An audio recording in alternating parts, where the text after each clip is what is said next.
Today, this is the day God has made. We'll rejoice and be glad in it. I don't know how your week is, but it's been a blessed week for me. And I know today you are with your note. If you're watching this at any other time, please be a blessing to someone out there. Don't be selfish with it. Be a blessing to someone out there.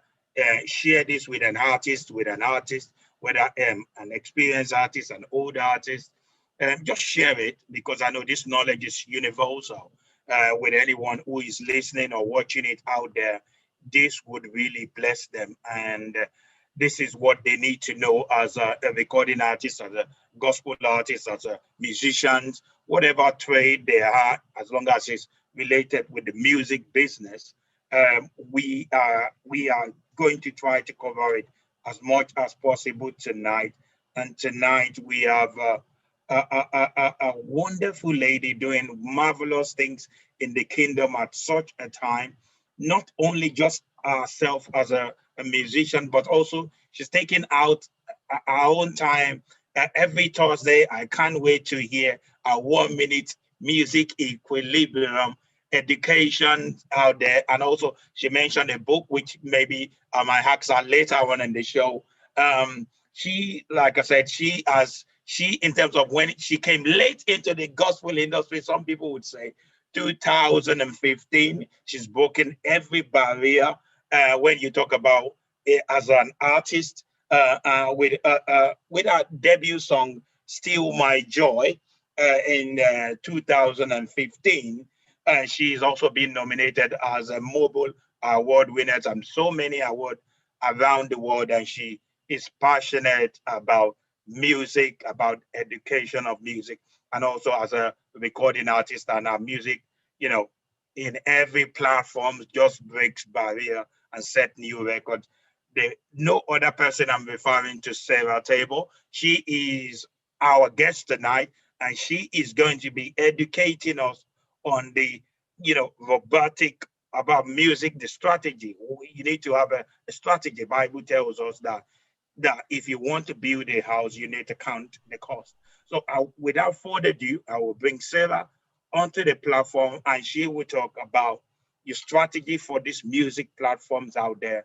So stay tuned, get your notes, share it with others. And if you're watching it any other time, please do share it. Welcome, Sarah, onto our platform tonight. Thank you so much for having me, DJ Abbeyg. And yeah, really appreciate the privilege to be on this platform and to share some of the knowledge that I have. Hopefully people will find it useful when they apply it to their own journey and we can all succeed together because I'm passionate about, a collective, of UK artists succeeding and, just progressing to whatever the heights that we can attain would be. So yeah, thanks for having me. Thank you. So the theme of today's session essentially is a robust music strategy. And this, I think, applies not just to artists, it could apply to music managers, artist managers, it could apply to individuals who have a record label or who are even planning to have a record label. As DJ Abbeyg said, I started out in 2015. I think it would be beneficial to give a bit about my background and just for people to know who Sarah Teibo is. So professionally, I'm a certified accountant and a project manager, but I've been singing since I was about 10 in churches and choirs, doing BVs for other people. And in 2014, I got a very clear direction to go out with my music, take it outside of church, because I've been leading praise and worship since my teenage years and just doing things, in church. But the instruction came loud and clear to take it out of church. And for me, it was a very interesting experience because I was on a 40-day fast, which had nothing, well, in my view, it had nothing to do with music, but it turned out in that period, I got a clear instruction on what the album should be called, what the songs on the album should be, and more importantly, the strategy to adopt for promoting and marketing my music. Now, at that point, I had never, really looked into the promotional side of things. I'd never looked into the marketing, the PR, the strategy. I'd only ever sung. And I think most people in our space tend to come from that place. We've always been in church. We've always sang in choir, sang in church, written music, shared it with friends and family. But we've never really thought through what it means to have a strategy because let's face it, most of the time we're focusing on the spiritual. And by and large, we don't really want to care about anything to do with money, business. It's not about money. It's not about business. That's what we always hear. And as a result of that, we tend to not really pay attention to those aspects. But strangely for me, when I got a clear instruction from God that I needed to do, my debut album, I also got clear instruction on how. It doesn't happen to everyone, but I made note of it, and it worked out for me because shortly after, as DJ Abbeyg said, shortly after coming out with my debut projects, they got recognized. It was quite globally, accolades coming from left, right, and center, the Mobile nomination, and things like that. But I think in addition to having a clear instruction, there are a number of things that I put into place. One of the most important things that I did that I would highly recommend for artists or even, managers is to sit at the feet of individuals who have been on this path before you. Get a coach, get a mentor, get a consultant. I had a number of consultancy sessions I actually paid for. I had 5 sessions that I booked with a music consultant. This is somebody I looked up to, somebody who'd worked in global institutions, worked for TV productions, worked with other artists, and had a reputation of managing successful artists as well. And I had paid sessions with him. I always made notes. I always took away assignments. Some of them were challenging, but they had to be done. And so I knew it was very critical that I took this seriously.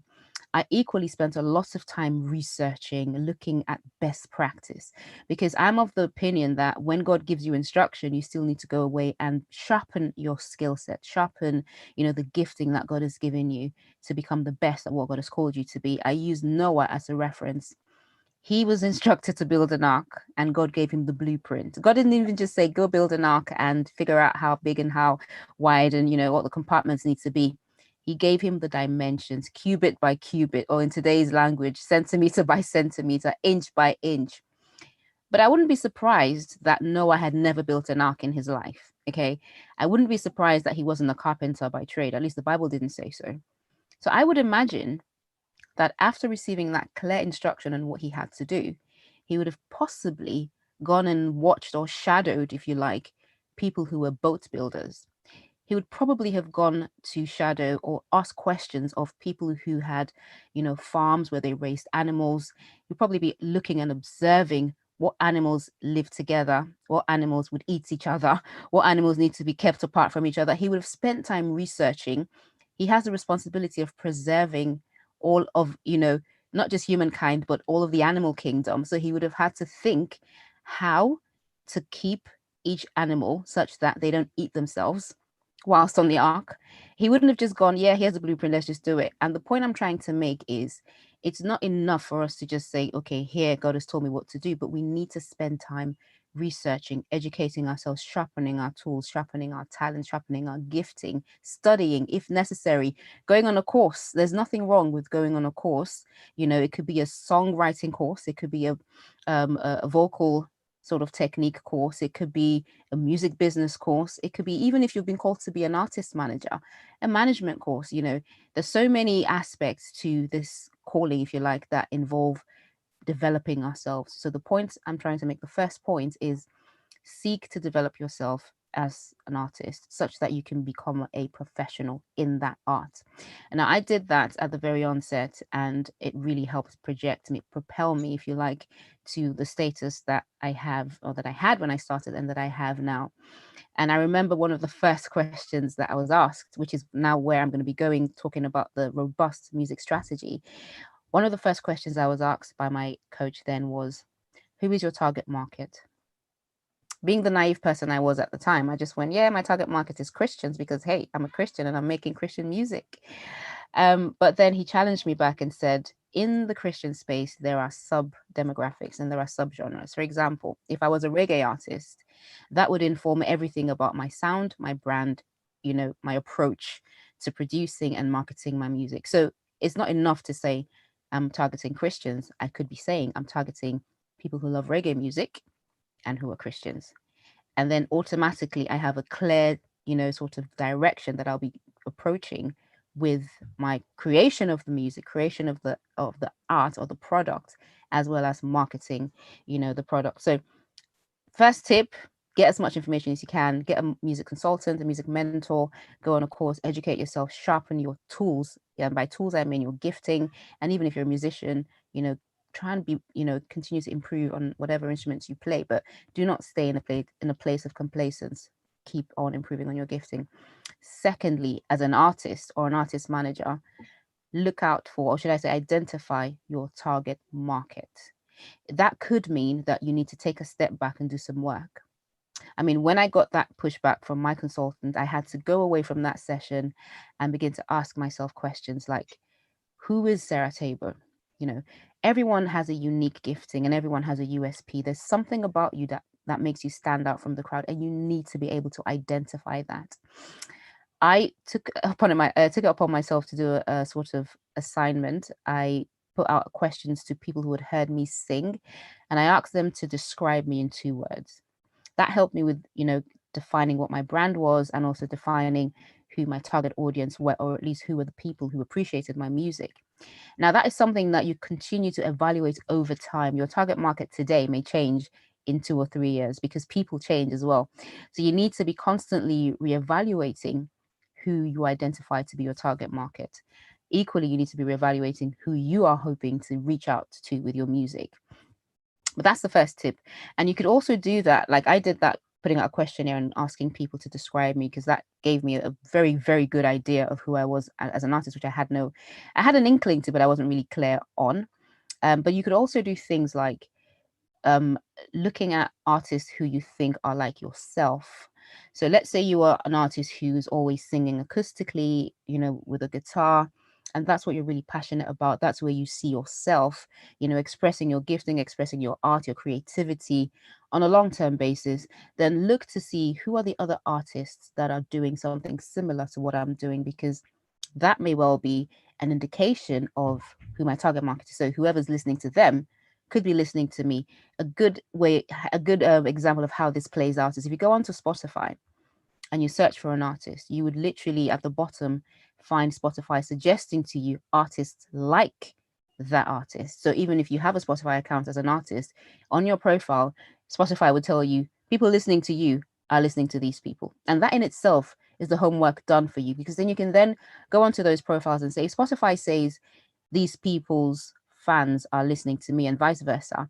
Who are these people? Who's listening to, let's say Spotify says to me, your listeners are listening to Tasha Cobbs, they're listening to Marvin Sapp, they're listening to Sinach, they're listening to some South African artists, and they're listening to somebody in Morocco. You want to listen to all those 5 artists, for example, and be like, what is the common thread, across this range of artists, and how can I leverage that and use that to identify my target market?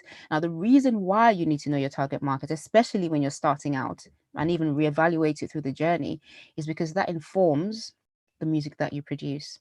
Now, I know that we are, as Christians, our goal is really to produce music of a spiritual nature.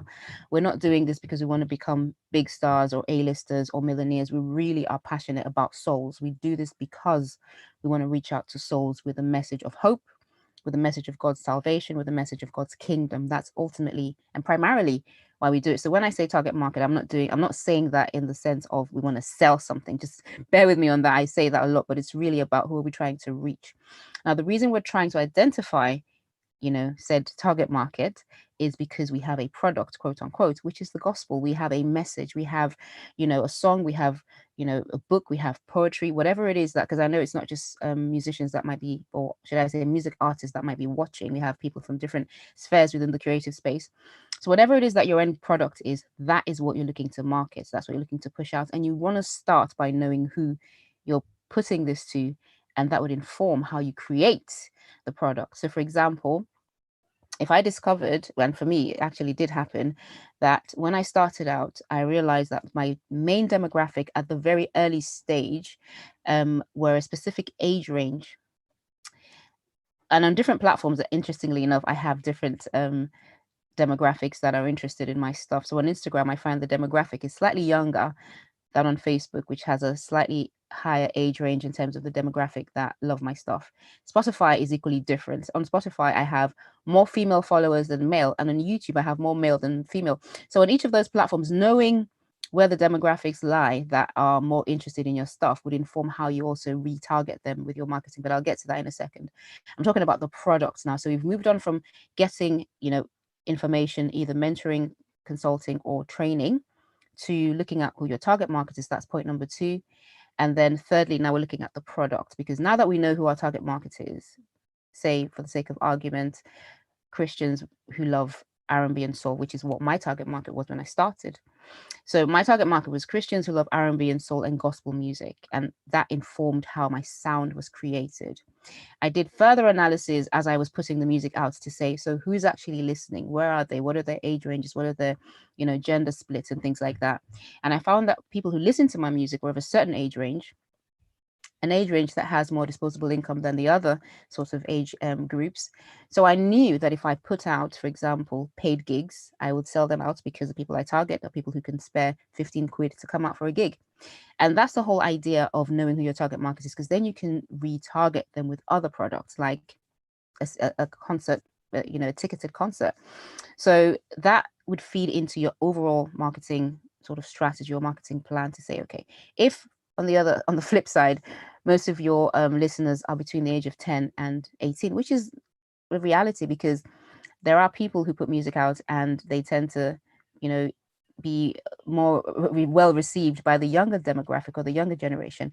Then you can ask yourself, how can I retarget people of this age group? What can I do? How can I, kind of think about the concepts in my music videos, for example? Automatically, with that sort of age range, you know that you want to have poppy, bright, colorful, energetic, engaging content when it comes to your visuals. But that's because you knew who your target market was, and that informed how the product subsequently was being created. So that is very key, because as your product gets created, it gets received and then it gets shared. It gets more visibility because you're targeting the right kind of people. So that's step number 3, or point number 3, should I say. And I'm going to recap. Number 1, consulting, mentoring, educating. You need to get as much knowledge as you can at the outset. Number 2, getting a very clear understanding of who your target market is, and that feeds into your brand and also into how your product gets created. And number 3, now, so we've got number 4, I should say, I can't even count. Number 4, now we have a product. So we've got this single, we've got this album, we've got this idea for a song. What are we doing on the marketing side? Now, when I started out, one of the biggest mistakes I found a lot of people made, which thankfully I was spared, was not having a marketing plan.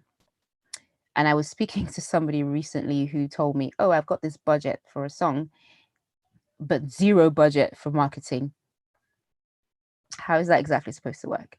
If you think about big brands, even I always use Coca-Cola as an example. Coca-Cola have been around for well over 100 years, but they still advertise.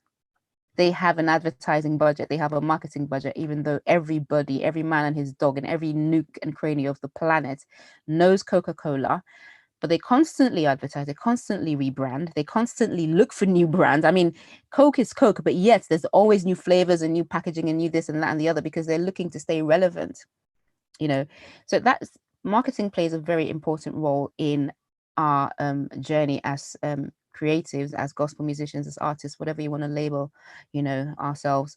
So not having a marketing budget is actually doing ourselves a disservice. So when you, hypothetically, let's just, for the sake of argument, say you have one single, which I tend to discourage people from just having a plan for just one song, and I'll tell you why in a second.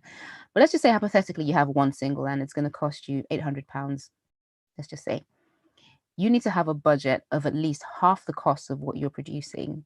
And there's no science to it. It's not like, oh, whatever Sarah says is it has to go, but that's a good benchmark, right? If you're producing a song for 800 quid, have at least £400 set aside for marketing. There's lots of things you can do for free, and I highly recommend you look for things you can do for free.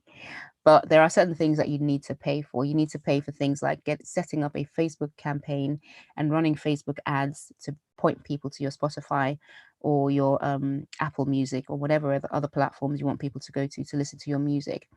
Paying for Google ads for your YouTube videos, because yes, you can put it out there and it could go viral, and all power to you if it does, but you don't want to leave it to chance, because the average artist is not a YouTuber. So we're not on YouTube every week putting content out. Those are the people who tend to grow. If you're putting content out every Thursday, new video, blah, blah, blah, YouTube would definitely carry on, promoting you. And to be fair, it doesn't work for everyone, but most people, YouTube would carry on promoting and, suggesting their content, because they're constantly creating content every so often during the week or during the month. We, on the other hand, would only come onto YouTube when we have, a release, which is however so often, and that does us a disservice because YouTube would not necessarily think to prioritize our content. So it's important to have a budget for Google Ads, because at least you know that you're promoting your video. However much you put in it, at least it's getting the visibility, and you can sleep at night because you know it's getting somewhere.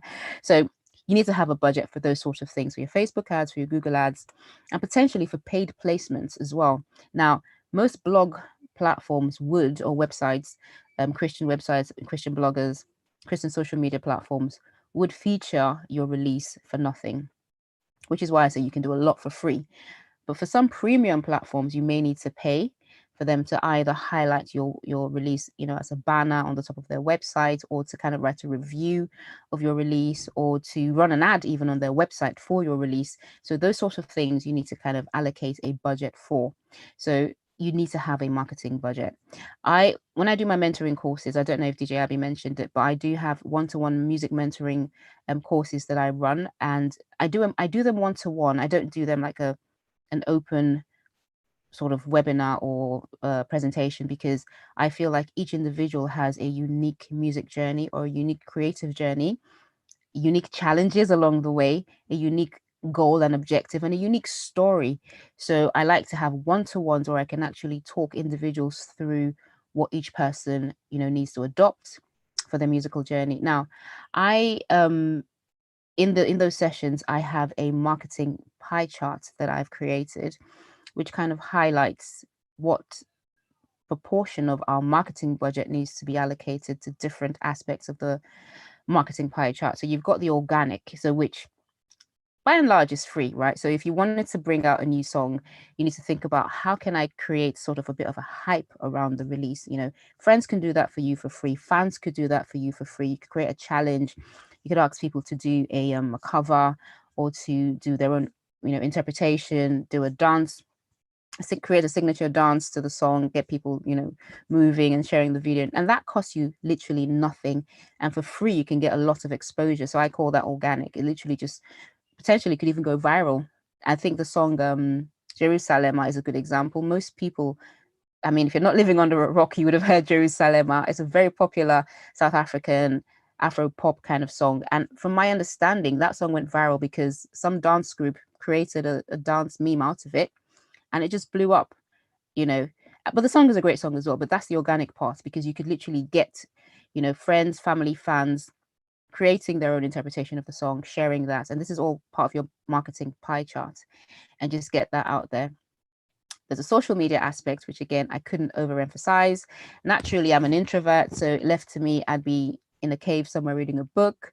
But like most creatives, we have to go out there and spread the word about our releases. I mean, when I first started out, I struggled with going on social media and just saying, hey guys, that was the hardest thing for me to do. And I don't know if any of you guys watching can relate to it. One of the hardest things for me to do was to just go on social media and be like, hey, I've got a song, go watch, go listen, go buy. It was really almost cringe for me. But then I had to remind myself that, given that I'm an independent artist, I'm not signed to a label, I don't have a marketing manager, I don't have a marketing team, I have the responsibility of marketing and promoting myself. Because if I don't promote myself, no one will promote me. And I want you to, if you're there with a pen and paper, you literally need to write that down. If I don't promote myself, no one will promote me. So the social media aspect of the marketing pie chart is critical, because it starts with you. It starts with me. I mean, we're not a Beyonce or a Jay-Z, and even those people would still put a social media post to say, I've got a new song, right? So we have no grounds to release content and not say anything about it. So be strategic about your use of social media, and watch, what other people are doing that are trending, that is successful. There was a time when doing a 10-day countdown was a good idea, or a 5-day countdown. I think that's a thing of the past now. I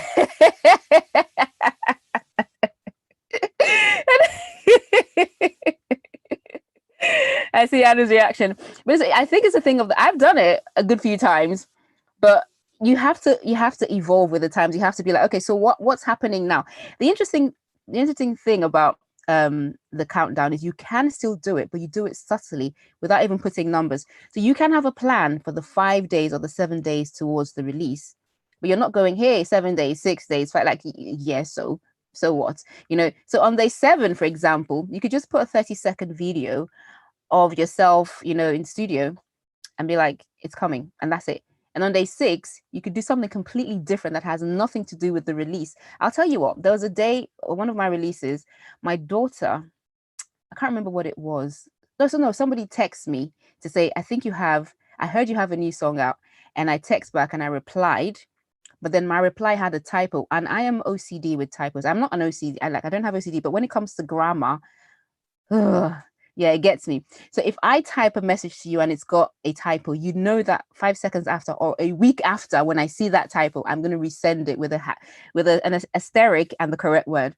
So I replied the person back and I said, yes, it's true. But then I put ITS, yeah, without the apostrophe. And then a few days later, I saw the message and I then replied and said, asterisk IT apostrophe S, true. That's the correct spelling of it's true. Long story short, as soon as I did that, I saw content. As soon as I corrected my grammar, I saw content that could be used when promoting the song. So I took a screenshot of that text and I said, yeah, in the build up to the song, I will make fun of myself by saying, I'm one of those people, I can't help with grammar, da da da da da. Oh, and by the way, the text message that you just saw is about the song coming out. And that was something that was done creatively, thinking about, okay, so I've got a new song. What can I do that will be different from just 6, 5, 4, 3, 2, 1. So the point being, yeah, on social media, there are so many different creative ways that you can share your content or even raise awareness without making it so blatant. So you have to be creative. You have to think out of the box. You have to think of, I've now started thinking of content opportunities. That's literally how I see it. I obviously, naturally, as I said, I would just not even be on social media, but now I'm having to be on more visibly. And you may be struggling with, oh God, it's so daunting. I have to be putting stuff out there. I've got something I've coined called content opportunities, which is looking at everything through the lens of creating content. Now, not to say you are content obsessed, but it takes a lot of stress off you if you can see things and see content. You can just take a picture and save it. The other day, I posted a picture of my daughter with her leg on the table and her headphones on, doing homeschooling, but she was so relaxed. She had crossed her legs on the desk and it was like she was on holiday in Bahamas or something, but she was in an online class. As soon as I saw that, I was like, that's an opportunity for content. So I took a picture and I think I shared it probably a week after, but those are the kind of things that you need to put out to engage your fans. It doesn't have to be overthought. It could literally be you're going for a walk and you see a dandelion or you see a flower or you see a squirrel in a tree. It could be anything. You need to take those moments and create content off the back of that. But anyway, that's in the marketing pie chart. So you've got your organic, you've got your social, and then you've got your more technical marketing, which is your traditional radio and traditional TV. If you have a music video, TV, as a Christian, there's not that many choices. You've got your TBN, you've got TV, and then you've got stations like Faith TV in the UK. You could potentially, go further afield if you know of platforms outside the UK. I tend to not exert as much energy on that space for now. I'm looking at other aspects that would be more beneficial in the long run. Radio is a great one, so I highly recommend sending your music to radio. Now, you have to register your songs with PRS and PPL. It's very important because when your song gets played, you get royalties. And when you get royalties, if you're not a member of PPL, there's no way that the song can be tracked back to you or traced back to you. So you're missing out on royalties on PRS and PPL. And I don't know how many people realize this, but unclaimed royalties sit in a box for 2 years, after which they get distributed amongst the high earning publishers and artists. So I highly recommend, don't put money in the pockets of people who already have loads, get registered on PRS and PPL, especially. The thing is, you don't know where your music could go. I was talking to another of my mentees the other day. Just as he released a song, I said, have you got PRS and PPL? He said, nah, PPL is free, by the way. PRS is about 50 quid, but PPL is free. I said, nah, I'll save it for another day. A few days after, his song was a song of the week on UCB radio. And I messaged him back, well done, congratulations. Are you going to get it now? So, yeah, I'm going to get it now. But he never know where a song could go. That's the point. When you release a song, be optimistic, be hopeful. Somebody spoke to me 2 years ago, and he said to me, I heard your song on British Airways on a radio show that gets played on on British Airways. It's a jazz show. One of my songs from Keep Walking, Blessed, as a matter of fact, was the song, was played on British. And I would never have written the song to say this song is going to be played on British Airways on their playlist. You just write the best song and you do the best work marketing, but you need to do the admin as well, so that when the money starts coming in, it can be traced back to you.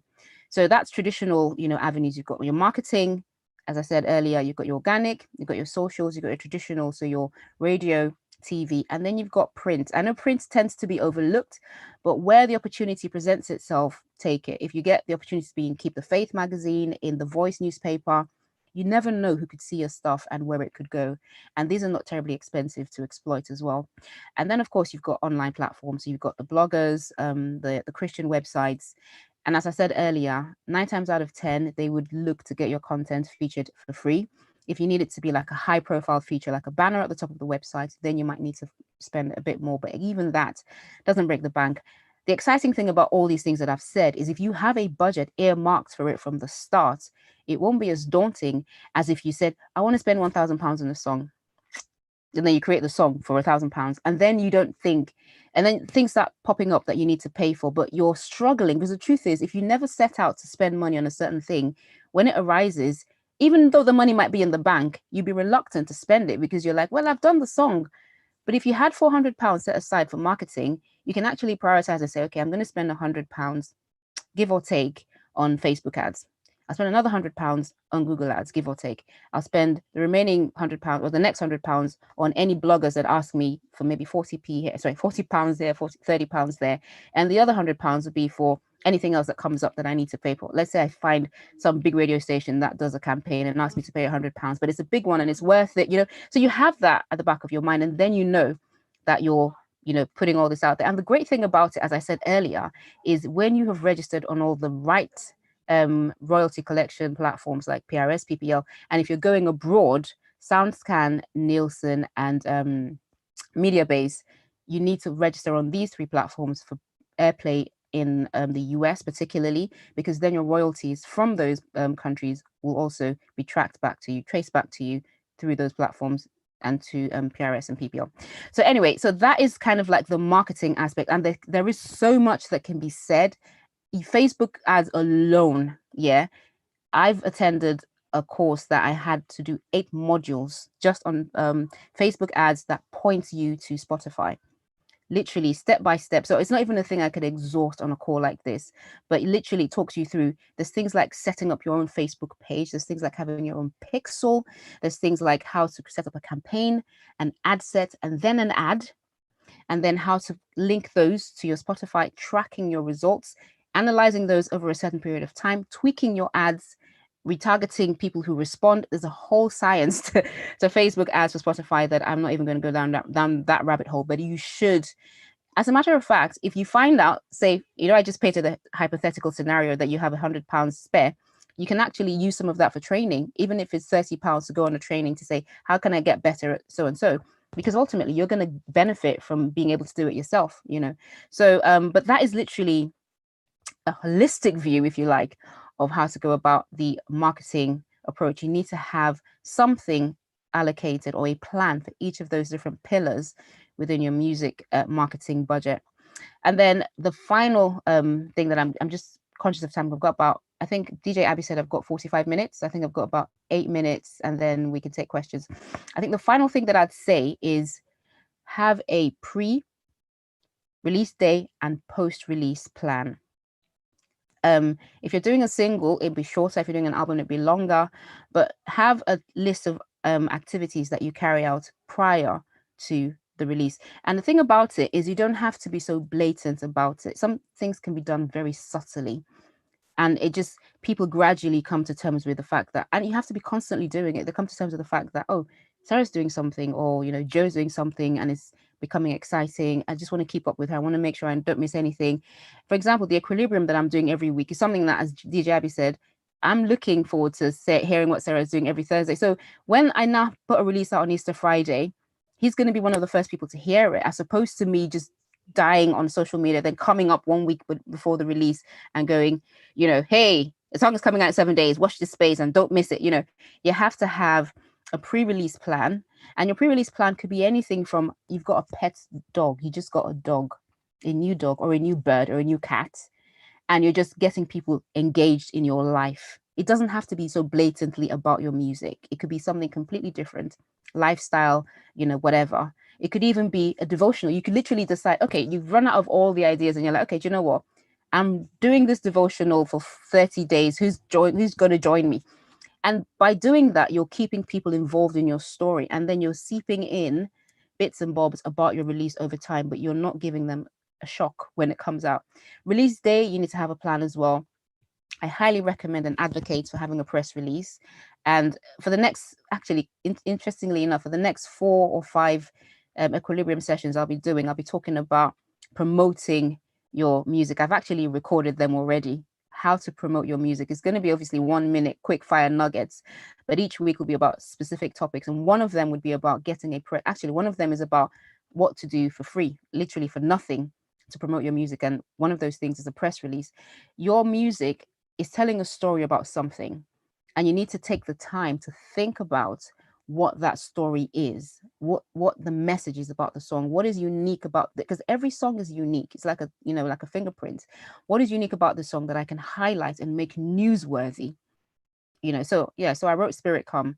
I could have just released it and said nothing, or I could have released it and said, the world is in a pandemic and we need God's spirit in this season, and write a press release about that. This is a prayer. Everyone can pray this prayer, whatever country, whatever situation, because we all need God right now. And put that press release out, and people would be like, yes, I agree. I'm going to put this on my website because I want people to see this. And that would be done for nothing. So a press release is very critical on release day. So I'm talking about release day. You write it before and you put it out on the day. You go on social media, do something, exciting on release day. And that could be anything. There's no black and white. You could either do a live and, preview the song with people. You could have a chat with your producer. You could do anything, but try and be engaged with your tribe on the release day. You could literally go online and talk about, what made you write the song, anything, but just be creative about it. And obviously pre-release, also send your music to radio. I forgot to say that. Send your music to radio stations at least 2 weeks before the release, because that is all part of the promotion. As they play the song, they will talk about it. They will say it's coming out. That is marketing for you, especially given that you're trying to save on costs. Now, post-release, don't just walk away. I've seen many people who release a song and then nothing happens. You go to their social media and it's like, the song came out on 1st of January, song is out, and then they don't post anything for 3 weeks. And then they come back and be like, have you got the song? It's like, well, you need to be constantly out there, not so much blatantly asking people to get the song, but engaging, asking them, what do you like most about the lyric? Do you want to do a cover? Talking about a challenge. By challenge, I mean maybe a challenge associated to the song, like, a dance challenge or whatever, a cover challenge, not challenges in life. That's one of the words I struggle with the most with, is that challenge one, which is why you hardly see me doing challenges. But anyway, I digress. But post-release, carry on also approaching playlisters. That's another part that I didn't talk about. Spotify playlisters need to be approached before, ideally on release day. I used to reach out to them before release day, but I found out 9 times out of 10 they don't even have the song because it's not out yet, so they can't playlist it. So on release day, I put it out there to all the Spotify playlisters, and they obviously, most of them would put it on their playlist, and that really helps with your stats as well. But even after the release, carry on pitching to as many playlisters as you can on Spotify, and if you identify any on Apple as well, by all means. Also carry on getting radio stations to play your music as much as you can. Carry on, sharing people's interpretation of your song, as much as you can. YouTube videos as well. Put the YouTube video out. There's different views about YouTube videos. Some say put it out on the day, others say wait for weeks, some say put it out months after. There's really no science to it. I could sometimes put it out on the day, sometimes I put it out a week after, or even a month after. But really, that's something I'd say is up to you. You could do it different ways at different times. But yeah, so that is also something to do after the release. Get the video out, push and promote. Do not stop promoting your release once it's out, as much as you can. Be creative about it. Don't be in people's faces going, get the song now, get it now, have you got it now? Be creative about the different ways that you approach, talking about your release and just engaging with your tribe. And that's it really. I had only 45 minutes and I'm going to try and respect the time. And I've tried to kind of condense all the points that I planned to talk about, literally from I'm just going to recap very quickly. So yes, now I want to be an artist, or now I'm an artist and I want to kind of progress. If you haven't already, get yourself educated and continue educating yourself. I am constantly going on different courses and getting books and doing research and reading. It's very pivotal that we continue to equip and empower ourselves as far as knowledge is concerned. So if you need to get a mentor or coach, or even just go on a course, that's important. Do that by all means and carry on doing that. Secondly, get your marketing, identify your target market, I should say. Who are you producing this music for? Who are you targeting with your sound? Because that informs what the product is going to be and how it is created. You could find out that all your fans are in Jamaica or in the Caribbean, perchance, right? So what are you going to do with that information? It means that even if you're a praise and worship leader, if I found out tomorrow, that all my fans, or a huge percentage of my fans, suddenly came from Jamaica, you can be sure that on my next project, I will have a reggae remix of one of my songs, because I have to meet the needs of that demographic, right? With Blessed, for example, it's my best performing song on all my projects. And I always said to myself, I would always have an African song anyway on all my projects. But that gave me even more reason to make sure I do, because that is the one that's been best received. I wouldn't automatically become an Afro pop artist, because that's not true to my brand. But it means that I have a huge chunk of, fans and a tribe who are waiting for the next Afro pop song from Sarah Teibo. So I have to meet that need. So it's important knowing your target market. And it could even be a market you're not targeting, but you end up hitting. Like I've hit Brazil and I wasn't targeting Brazil. So I've tried as much as I can to reach out to them, put Portuguese covers on my songs and Portuguese translation, I should say, on my songs and things like that. That informs the product. The point I'm making is it informs how the product is created and what the product ultimately is. Then you have to look at your marketing strategy. So you've got the marketing pie charts, you've got the organic, you've got the social, you've got your traditional traditional radio, TV, print where you can, and then obviously you've got your online platforms. Then you've got your social media campaigns, your Facebook, YouTube, Twitter's not so much fantastic as far as I'm concerned, and Spotify campaigns, so Facebook campaigns that direct people in Spotify to get your music, and obviously your playlisting activity. You need to pitch a song to playlist curators, and just it's a hit or miss on that one. But hopefully, the harder you work, the more results you get. That's literally what I'll say about it. So just pray, literally seek God's face for every step. Be engaged. Know who your tribe is, engage your tribe on a constant basis, look for content opportunities, because you need to keep engaging your fans. Yes, we may be introverts, that's me, but I have to step out of my shell and do the needful, because if I do not promote myself, no one will promote me. And that's it for me. Thank you very much. Thank you, Sarah, for that powerful nugget that you've shared with us. God bless you really, really well. Like I said at the beginning of the show, I think on this Thursday that just went, you were talking about a book that is good for a lot of artists to get. Could you please mention the book to us? Because I was also trying to catch the name of that book. Oh yeah, it's Music the Business, and I don't have it here with me. I'll put a link. I'll share a link with you shortly, so you can share it with your fans. But it's called Music the Business, Okay. Yeah, the business of music. Yeah, I should have actually brought it with me so I could show. But I'll send you the link so you can share it with your fans. You can get it on Amazon. Yeah. Oh, all right, thank you. Is there? And I realized while you were going on, a lot of artists were coming on the platform. I don't know whether there is anybody who have any question for Sarah regarding what she's just covered. I do have a question. Okay, hello. Hello, Sarah. My name is Emmanuel Briggs, and just a quick question. You talked about playlisting, especially on Spotify, and that's a very good point you mentioned, especially with sending your playlist, sending it out on the day of the release, right? So at least they have the song. How do you juggle between, paid playlisting and free playlisting? Because within the past year, I just discovered that playlisting function, and it worked pretty well for me. But then I did paid, I did a bit of unpaid, and I really don't know which one yielded the best for me. But yeah, how do you juggle that? Which ones have you used, and which ones have you seen have worked for you? And secondly, Africa, Nigeria, Spotify just opened up in Nigeria a couple days ago. So how are you, targeting that market, right? With, the new Nigerian Spotify that is on, because I see a lot of artists right now, posting, hey, those of my fans in Nigeria, go check out my song on Spotify and things like that. Are you, doing anything related to that? How are you targeting that? Because Spotify just opened up in Nigeria just a few days ago. I thought that was really fantastic news, because that has been my biggest pet peeve. Is it a big pet peeve? Yeah, you could say. Because South Africa, and I do a lot of analytics. I'm like that.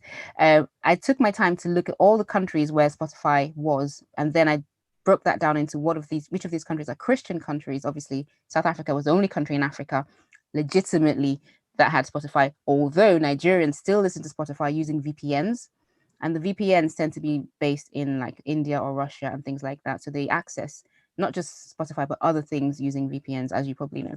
But to your first question, I'll come back to that. So your first question around, paid playlists and sort of organic playlists, it's usually hit and miss. And I'm very skeptical about paid playlists for a number of reasons. If it's guaranteeing you streams, please run away.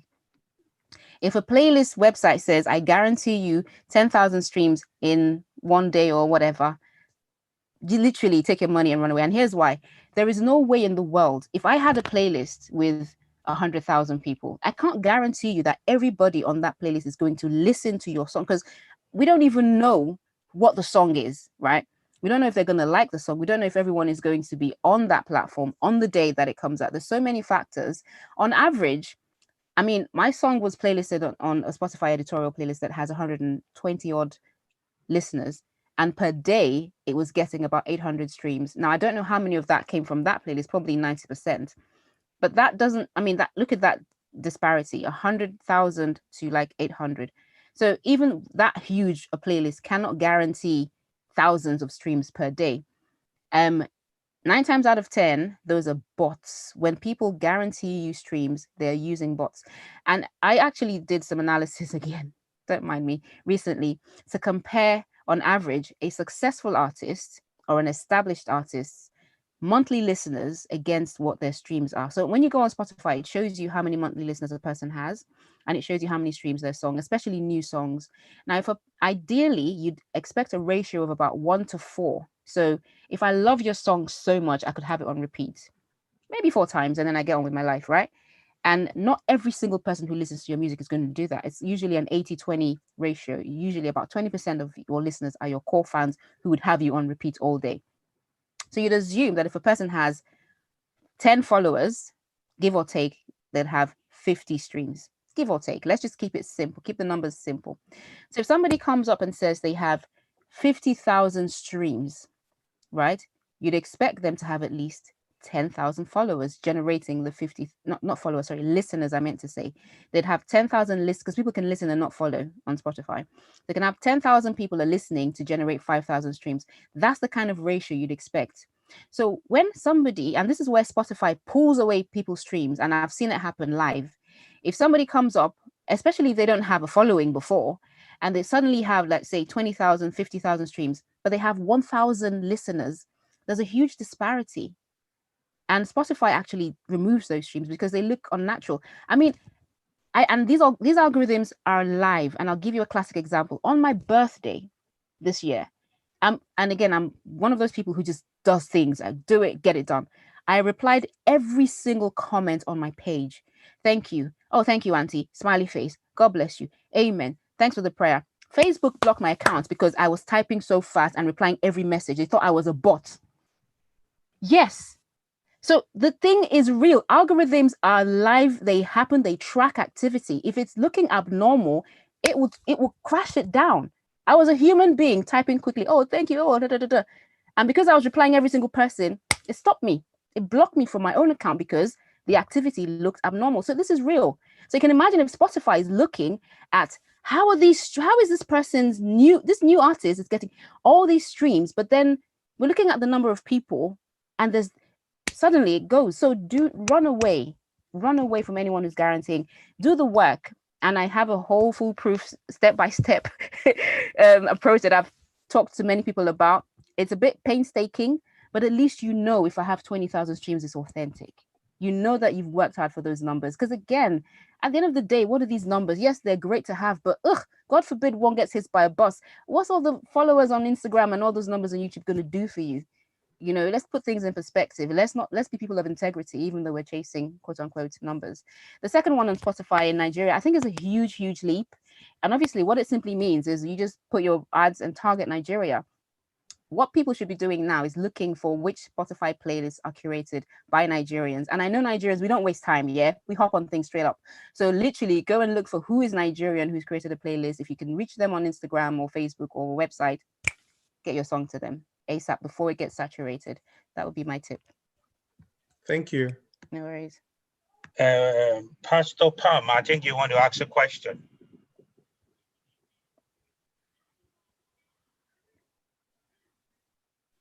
Hi, how are you? I'm very well, thank you. How are you? Sarah, awesome presentation. Well Thank done. you.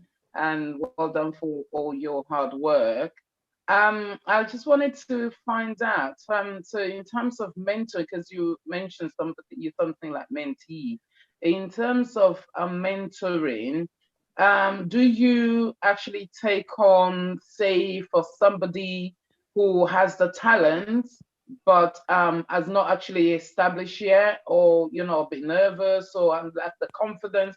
Do you nurture them from scratch, or how do you, or is that something you could recommend somebody else or some organization for that?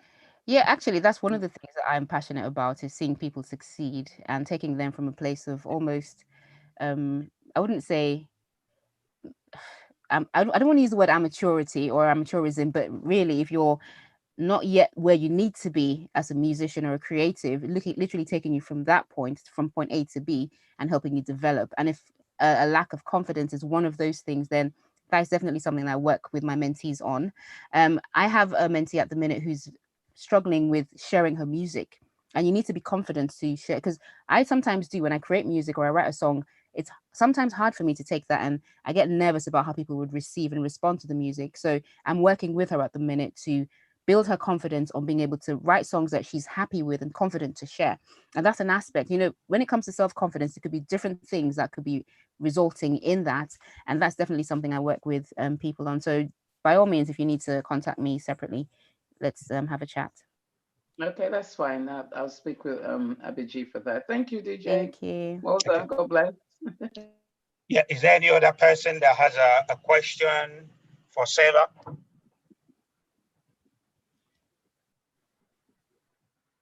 Regarding what she's covered. No, but I have a comment. Okay. Okay, I just want to say I think she's amazing. Oh, bless. And I want to say thank you for all the wealth of knowledge that you've shared with us today, and I'll pick up from one or two bits that you've said as well. But thank you. Thank you. You too. Yeah, is there any other person that has a question? Or because I have about 2 or 3 for Sarah on the thing when she started to teach. Is anybody with questions? Okay. Sarah, in the beginning, you mentioned about a lot of artists going out there, and a lot of them don't have, a lot of artists have production cost, but they don't have budget for marketing and a lot of other things. Could you kind of, I don't know, maybe some people are just tuning in back now. Could you just emphasize, just touch on that a little bit? Because if we, you know, as a DJ myself, I've seen a lot of artists comes to you, and they've come with some music. So sometimes the quality, sometimes it is quantity, not quality, because they just found someone, or some artists, some people would say, God has just given me a gift, and then the nearest person they find, they go to them, or an auntie or an uncle somewhere, and then they they they've done something called production, or they produce their songs, and then all of a sudden, and they expect God to move that music on, like you said earlier on. They want God to do miracles out of, like I said in the beginning of the show. Jesus said, if you want to build a house, sail down and count the cost. But a lot of people wake up and say, God gave me a song in a dream. And then they start looking for the cheapest £100 producer. And then they want that song to beat Sinach's song. They see themselves in that dream as the next Natalie Bassi. They see all kinds of stuff. But when you now ask them, have you got marketing costs? They haven't. Do you know you need to put this into a CD? They haven't. They just believe by magic or Arkenstein, things will just happen. And a lot of them are not interested in music business. Like you said, like look today, I have a database of 250 artists. We hardly got 10 here today, so could you tell or emphasize the importance of music education to a lot of artists? Because again, we have a lot of artists out there, I mean, particularly on the social media, which will be my second question. Yeah, I mean, as I said earlier, with regards to the production, and you hit on an interesting point, which I didn't actually talk about, which is the quality of said music. That is the pivotal, criteria for releasing music. Sadly, that doesn't seem to be the priority for many people. And I just, as you said, it's probably because we spiritualize a lot of aspects. Like, this is how God gave me that. I mean, I've had people send me songs to review. And by the time I gave them the feedback, they literally came back to me and said, well, this is how I received the song. And they go, why bother then if you're not going to change? When I started out, and I wasn't writing how I'm writing now. God blessed me. I honestly, I look back and I know that it is God's grace. Mark Beswick, who's one of the most phenomenal songwriters of our time, he was one of the people who challenged me when he came to my church and heard me sing and says, what are you doing with your voice? So when I was ready to do something with my voice, I rang him up and I said, Brother Mark, I'm going to send you my songs for feedback. I said, Brother Mark, first and foremost, I'm doing an album and I need you to critique my songs. And he was like, yeah. And I've been blessed to have those kind of people around me who listen to stuff and give me feedback. The first song I wrote, and this is where we become sentimental, is, oh, it's my song. Oh, I received it in the place of God knows what. And so I want it to be a certain way. I sent him the song and he gave me literally line by line, critiqued all the songs. Not one of them was ready to go anywhere. And it was up to me to either say, okay, I'm going to rewrite these, or, well, this is how God gave me, and so I'm going to go. And I don't think I'll be where I am today if I hadn't taken on his feedback. One of the biggest bits of feedback he gave me that lives with me till tomorrow is every song needs to have a hook. There has to be something that when you finish singing that song, it's still ringing in your head. If your song doesn't have something that people can take away, then you haven't really written a masterpiece. You can go ahead and do that thing you want to do if you're a jazz musician or you're a saxophonist who plays, things that no one needs to really hold on to. But if you're singing a song in a gospel space, in a Christian space, in a worship space, there has to be something chunky that people can take away from your song that you've written. So you have to write a really powerful song. When I wrote Like a Child, I didn't write it in the back of my head saying Fred Hammond would sing this song. If I hadn't written a good song, I don't think Fred Hammond would be spending any time of day listening to it, much less feature. I mean, the first few seconds, he would have been like, nah. So production, as you say, is critical. You need to, obviously, we don't have millions of pounds. We have limited, resources, but you have to spend time researching on the best producer. Now, this is something I didn't say earlier, and I don't want to take Anu's time. When I found out that I was going to be doing music, myself, my husband, our kids, one Sunday afternoon after church, we went to one of my mentors' houses. We sat down because I said to him, I'm using UK producers. I believe that if Adele, Ed Sheeran, to name a few, can come from the UK and win Grammys in the US, UK in the Christian space can equally do good stuff then we can take it down there. We can have great producers do our stuff here, not just on the secular space. So I had confidence that I didn't know anything, but I believed that I could find a UK producer. So we listened to track after track after track of UK Christian music, UK gospel music, until we found what I thought was the sound I wanted. And then we started doing research on who produced this song. And then I reached out to the producers. And then we started negotiating, okay, so how much is it going to cost? And it was a no going back for me, because I already knew that if you could produce this, which is what I want, I'm going to have to drink the Gary, as we say in Nigeria, to be able to afford, if it's not affordable, to pay you, because this is the sound I want. So that was, I'm reverse engineering the process. And that's literally, we spent hours that day, track after track after track, listening until we found, yeah, that's the sound I want. Who produced it?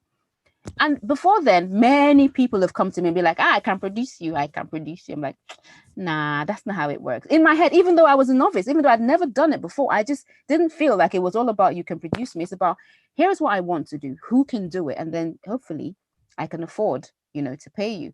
So production is key, but marketing, as we said earlier, you need to have a budget for promoting and marketing, because then it becomes easier for you to actually spend money on the marketing. Then you said you were going to ask me on a question on, was it social media? Just looking at the time.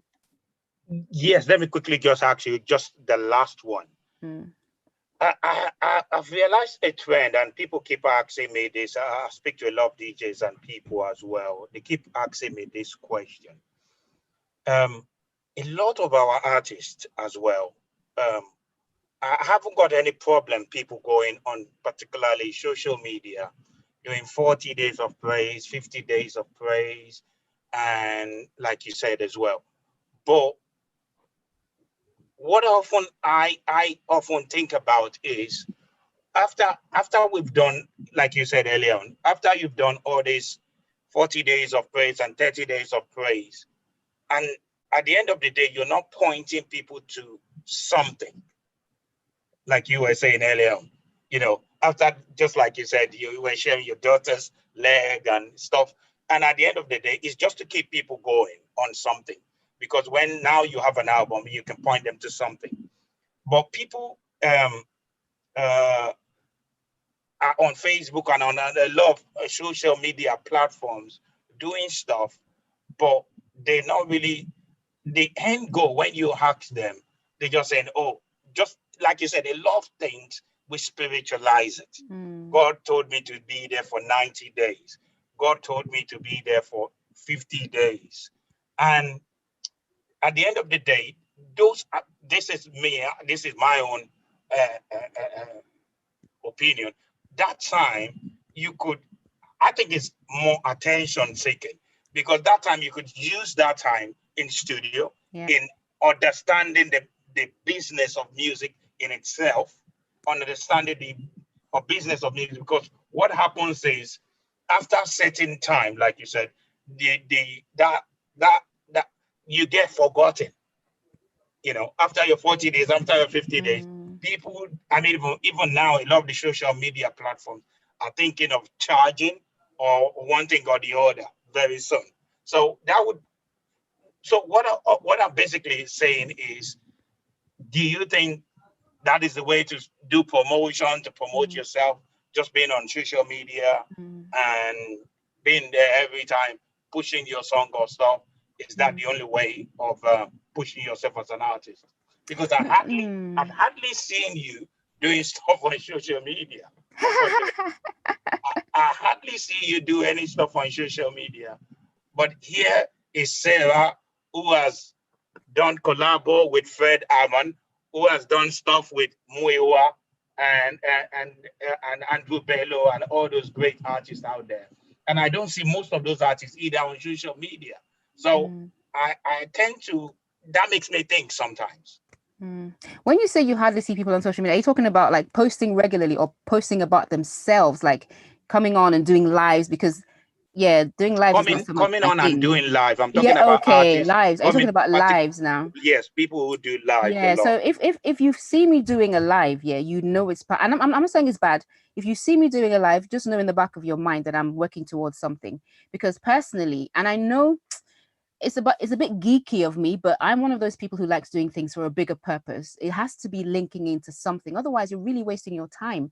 So as you say, to what end do you go on social media every day live for 40 days? And then it's like you're building something, but then you don't put a roof on it. So then you kind of leave it as an uncompleted building. It's like, what's the pinnacle of everything? How are you finishing it and wrapping it up and putting a bow on top?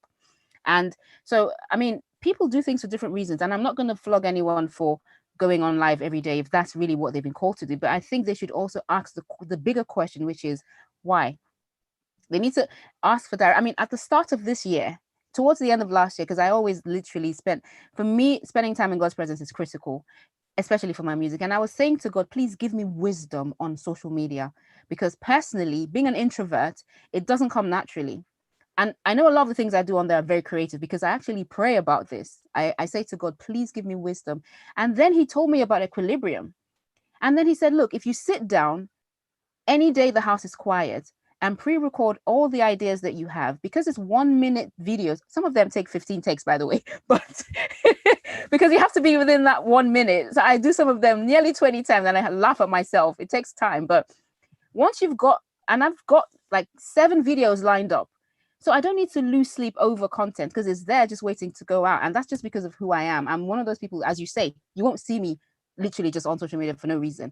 But that was a clear instruction that do this, create your content. You know this thing off head anyway, so you can just say it in your sleep. And that is content, put it out. So that means every Thursday, even if you don't post, every Thursday you have content. Every Monday I do a voice note, something to inspire people as they start their week. So Monday and Thursday, content is already there. Intersperse that with things about your music, intersperse that with things about your life.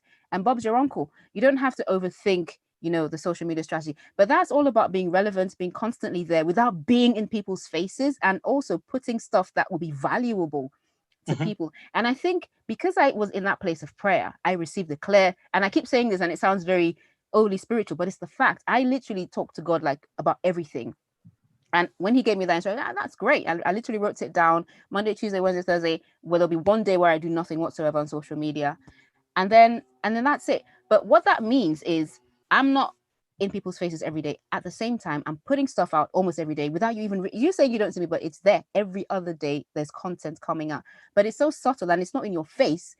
And it means that when I bring out music or I talk about, oh, my song has got so and so many streams, it's not one big bang, announcement. Now, I say that to say this is all because I've got music coming out, all through the year. So I have to keep people engaged. I'm not just coming out, say, hey, here's a song. I'm keeping them engaged all the way through. I have something coming out in March, which is a predecessor to a single I've got on the 1st of April. And God literally just gave me a clear instruction. I spoke to somebody about this today to say, not really my cup of tea normally, but clear instruction to do this all through March. The song is coming out on the 1st of April, and that would literally be a build-up. And it's not, and this is where creativity comes into the picture, because it's not always song. It's about the brand, you as a person, you as an artist, engaging people, keeping them involved in your story. And then you bring out a song, but they've already been involved. And this is where the Holy Spirit plays a vital part, because there's so much creativity God wants to unleash to us that is out of the box, the kind of things that he would make us do that we normally not do. And they'll be in the lead up to a release. And then people would gravitate towards, you or your release because they've been involved with something you've been doing for like 6 weeks to the, the song coming out without you blatantly saying, oh, by the way, I've got a song coming. They're just there with you on that journey. And then the song comes out, or the album or the EP. But if going live every day is, what other people have been called to do, by all means, but I believe in, thinking about a big picture. That's really what it is for me. Well, thank you, Sarah. Could you please, for those people who are interested in finding out about, I know you do a few things regarding music business out there, give them your information so that they can get hold of you.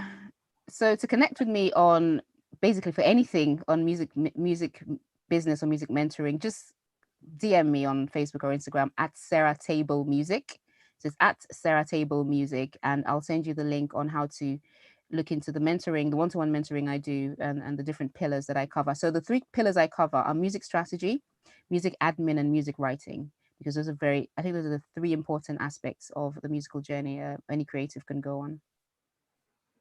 Thank you, Sarah, for Yeah. being on our show tonight. It's an honor and a blessing. And thank you very much for sharing this powerful nugget Thank with you. us today.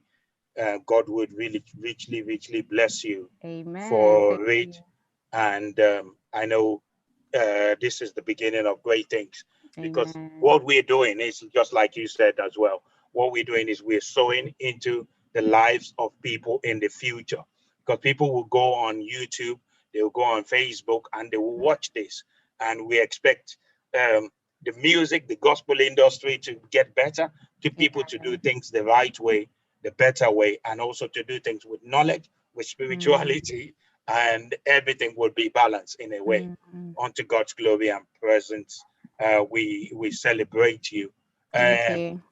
Thank you very much. I know you got to run to somewhere. Yes. I know we'll be coming on in a minute, but before Anu comes on, I would play one or two songs of Sarah just to get people to chill, have a drink, just you just 1 minute to relax and chill out there, so that we don't really go bang bang bang on information on them. So stay tuned, stay where you are. Sarah, thank you again for being, and greetings to you, and keep on doing what you're doing. You're doing a wonderful thing for the kingdom at such a time as this. Thank you. Thank you. Thank you so much. Thanks for having me, and thanks everyone for engaging and for the questions. Thanks, guys. I have to leave, but I'm sure you're going to enjoy the rest of the day. Thank you. Thank you, Sarah. All right then. God bless. Bye. Bye, everyone. Thank you.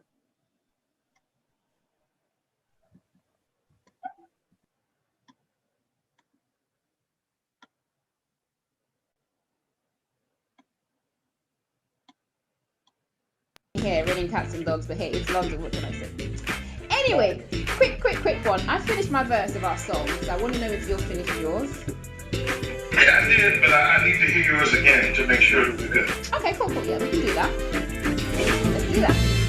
Not having all the answers to life's questions and can't see the bigger picture. I don't understand, but hey, I know some way you save the day.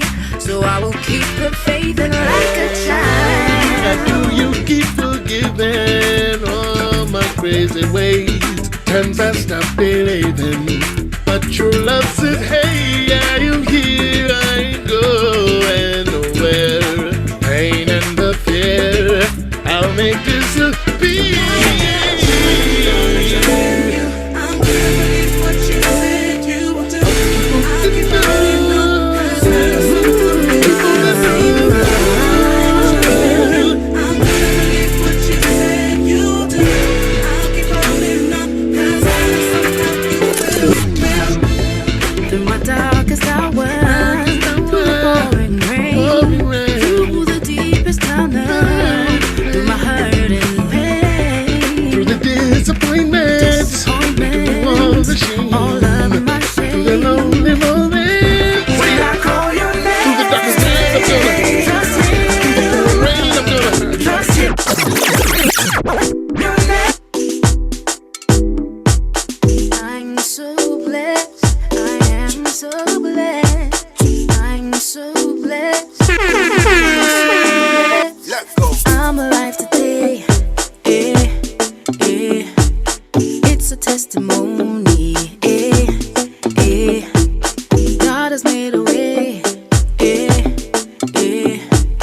made a way for me, I lift my hands and say how great you are, how great you are. I lift my voice and say how great you are, how great you are. So glad that you love me, so glad that you care for me, gave your life for me. That's why I say I'm blessed, I'm blessed, I'm blessed, I am so blessed, I'm blessed, highly favored, every day, highly favored, I'm blessed, say Shining like a star, it's the God in me,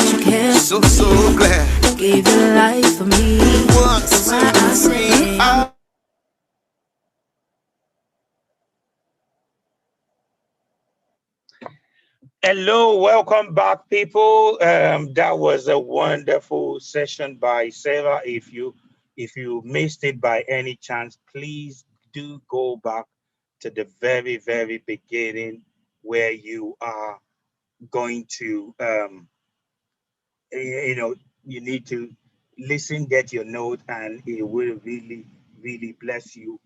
Uh, I know, just share it with people, and I know it will bless them. We have another wonderful woman of God who is also on our platform tonight.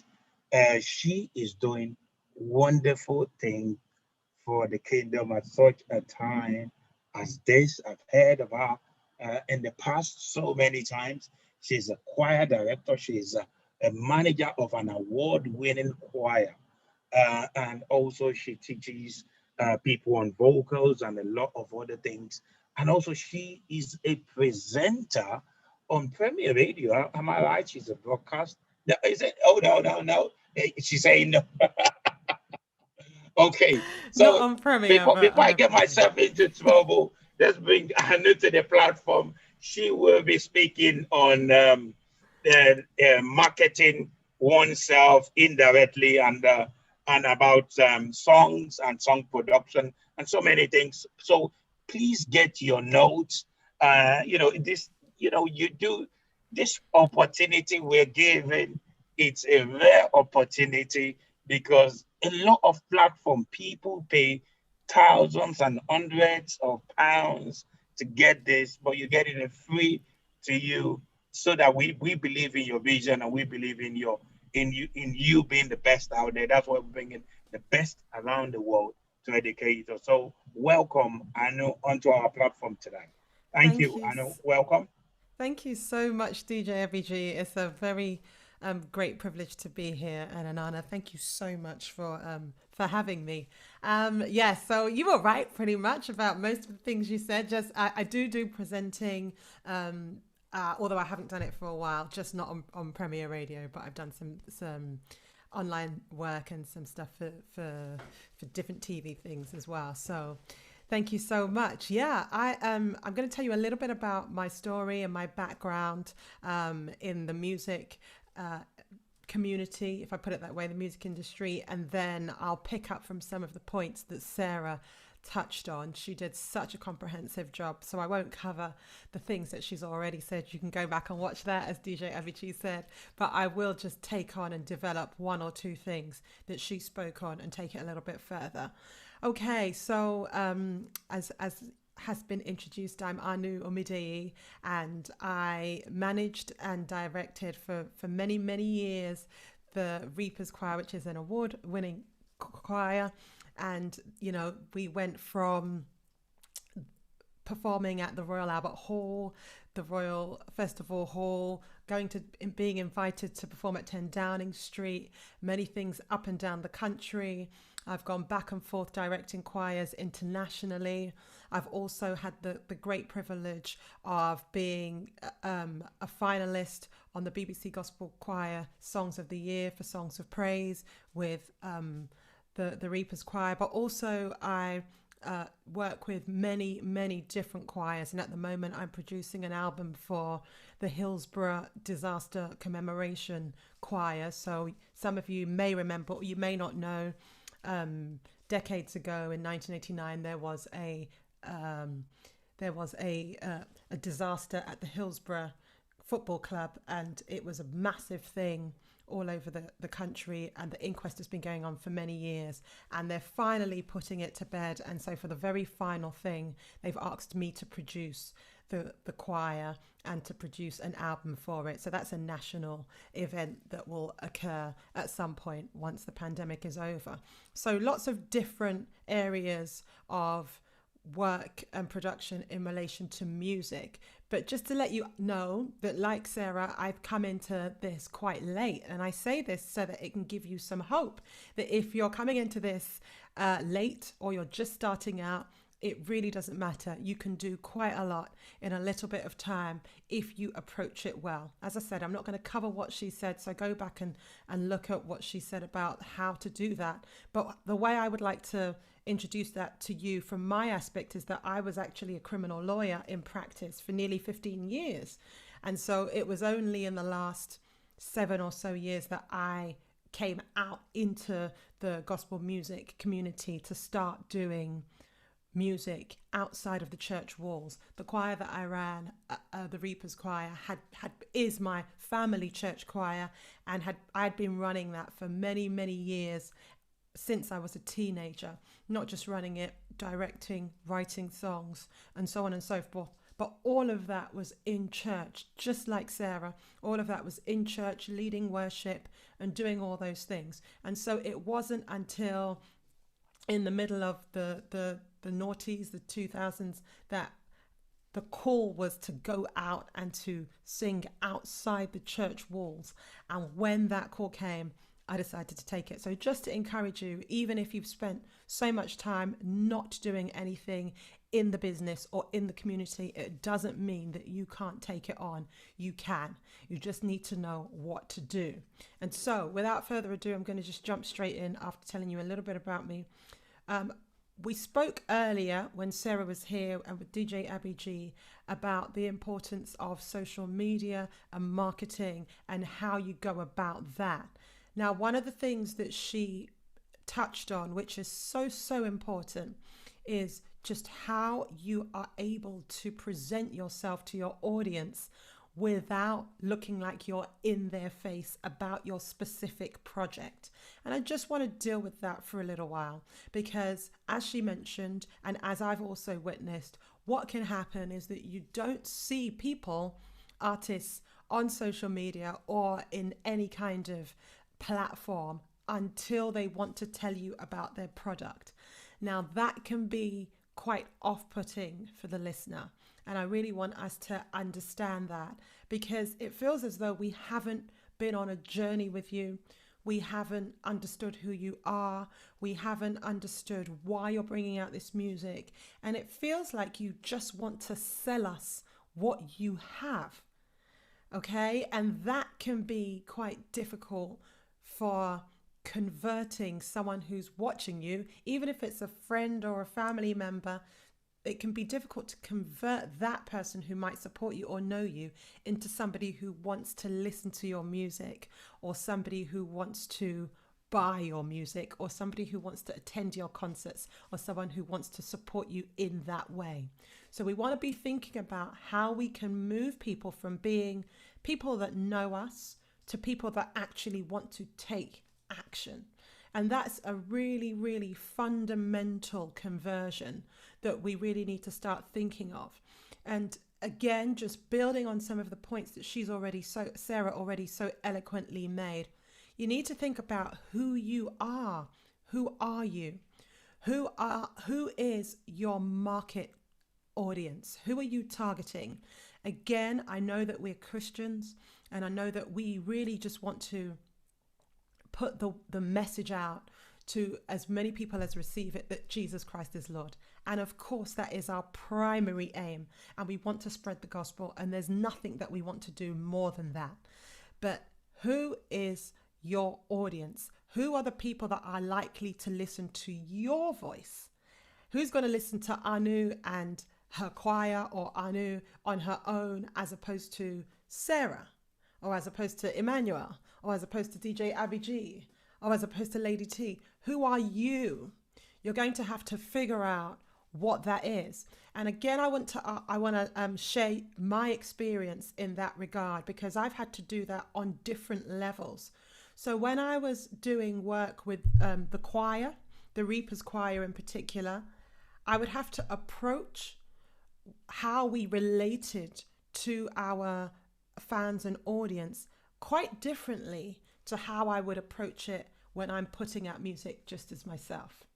When I'm putting out music with relation to the Hillsborough memorial disaster that I spoke about, or when I'm putting out music in relation to other community choirs, it's a completely different approach, because they are different outfits All right. And you might think to yourself, okay, well, that's you, Anu. You've got so many different things that you're doing. That is true. But those are all aspects of the work I am doing. And this is what I want you to start thinking about. Yes, there is me, Anu Omideyi, as the worship leader or the gospel artist, or however you want to present it, who is putting out her own music. And just a little shameless plug, I've just got a single out that I put out yesterday. Yes, there's that. But I'm also directing choirs. I'm also leading worship. I'm also historically a barrister. I'm also a public speaker. I also present and do some broadcasting. Why is that important? Because those are things that I can share with people that are listening to me all year round, in season and out of season. And this, I would suggest, is quite key, because if you want to convert people to moving from just knowing you or knowing about you or hearing you or being your friend or your family member to actually taking the step of purchasing your music or coming to your concert, you're going to need to take them on that journey about you. Now, that doesn't mean you've got to tell them everything about what happened in your marriage or your life or your children or your... We're not saying that you have to share the things that are personal to you that you don't want to share.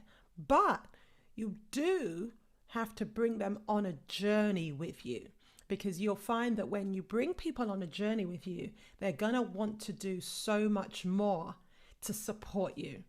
It won't just feel like someone is shoving their music at me. It's not going to be a case of, oh, I have my music, please buy it. I have my music, please listen to it. The Lord spoke to me and said that I've got this great song for you, please hear it. That doesn't mean very much to most people after a while, even if they like you so much. But if they know, okay, as part of my choir leading journey, we were singing these certain songs. I was teaching Oh Happy Day, and then I wanted to teach a Kirk Franklin song, and then I wanted to teach this song, this Hezekiah Walker song, He Favors Me, because it means something to me. If I'm regularly sharing that journey of teaching, of expressing, of how I interacted with my choir, sharing some clips here and there of how the rehearsal went, maybe even sharing a story of how somebody was touched by a particular song that we did, with permission, obviously, or sometimes even just, and this is in particular quite key, sharing fun things that people enjoy. So I might share an up-tempo session that we had. And even though this has got nothing to do with my release as an individual artist, it is still telling people about who I am and bringing them into that journey. And so bit by bit, because they're seeing more about me, they're understanding where my heart is. And if I'm clever about that, I will then be guiding them towards the message behind the actual song that I want to release. I hope this makes sense. And also it means that I can then draw strands from those who might be connected more to choir music, but they may not be connected to the kind of music that I'm putting out. Say I'm putting out a worship song, or say I'm putting out a gospel ballad. Now that hasn't got a choir behind it, or it hasn't got that big sound. But because my audience is beginning to understand that I work with choirs and that I have that connection, they can be connected to me and want to hear my music anyway, even if they don't naturally gravitate towards my sound because of the other things that I'm doing. Do you see? I hope you understand. So that is how I'm using the indirect elements of who I am to funnel people towards the project that I'm putting out. Does that make sense? And I'm not just doing that because I've got a marketing head on, or I really want to sell my music, or I really want to sell my track. No, I'm being open and honest about who I am with people, and they can see that and they will respond to that. And I can tell you that in doing that, personally, my own anecdotal evidence is that people have begun to engage more. So there's one thing to have a lot of followers, and many more people than me have a lot of followers, because like Sarah, believe it or not, there is a massively introverted part of me, and so I don't enjoy the social media or the marketing aspect at all. But I know that it has to be done, right? And so, you know, in doing that, I have found that although I may not have 50,000 followers or the most amount of followers or what have you, the followers that I do have will do a lot for me. And that's so much more important. So if you have 100 followers that pay £100 for whatever it is, whether it's by donation or over the course of a year's attending your concerts, your paid concerts, or buying your merchandise or what have you, you already have thousands of pounds. If you have 10,000 followers and 5 of them want to do something for you, then can you see how the math doesn't work, right? So it's not so much the followers. The followers are great if you can get them, and that's incredible. But it's really the engagement that matters. How can you mobilize what you have? The people that the people that are willing to follow you, how can you mobilize them and turn them into real fans that are willing to spend money with you? Okay, so that's just one example of how the indirect ways of moving my life from doing choirs and that kind of thing went, and now was able to funnel it into indirect marketing. Another way, which again has something to do with that, was that I looked into my life and I looked into the specific things that I am able to do. And I had to ask the question, who are you? What is unique about you? And I would encourage everybody that watches this, whether you're here or whether you watch this on the replay, to write that down and just write 5 to 10 things out about you. What is unique to you? What do you have that you don't necessarily see around? Or even if you do see around, what is the unique way in which you are going to express yourself? Build and capitalize on that. Don't worry about what other people are doing. Don't let it intimidate you. And also don't try to copy to the extent that it doesn't feel like you. Be honest with who you are and what you're able to do. And then your brand will start to shine through. And what I mean by that is that people will really start to see, okay, when I see this, I know that that makes sense for Anu. It makes sense for her to sing this song, or it makes sense for her to post that post, or to do the 40 days prayer. She's not doing it because she's seeking attention, as DJ Abbeyg was commenting on before. She's doing it because all the other things that she normally does points in the direction that that is something that she might want to do. Does that make sense? If you're able to do that and it's part of your actual brand, I don't use that in the sort of way of, you know, and I know we don't want to be too spiritual, so I'm not talking about it just in targeted way, but in the sense of it makes sense of who you are, then people will relate to it much more. So what could I take from the things that I do that are specific to me, and how did I start to use them? So I looked at what I do. I know I work with children. Once I stopped being a lawyer, I went into the music business, and once I took my attention off managing the Reaper's Choir and other choirs, I started to branch out into different things, and that led me to work with children. It also led me to do vocal coaching, and I do a lot of vocal coaching at the moment. And what many people didn't know is that I would work with nearly between 500 and 1,000 children a week before COVID. And even now, I'm still working with several children every week.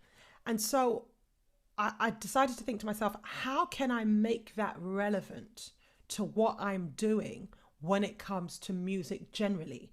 So I looked, and because there were several different issues that occurred in my own personal life, I thought, if I make a music resource that can address these sensitive issues, I won't go into any great detail here about what they are, because that's not what it's about.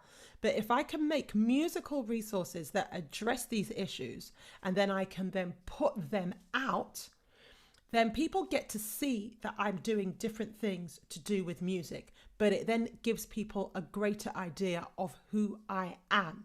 And again, it feeds in to the brand, even though it's not specific to making a Christian song.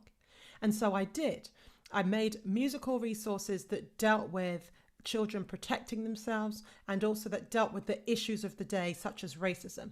And now I can tell you that I've been commissioned by the Church of England, and other organizations are commissioning me to make more resources. And so I'm getting to use the music ability and putting out music which is related to the kind of Christian tracks I do, but not directly on it.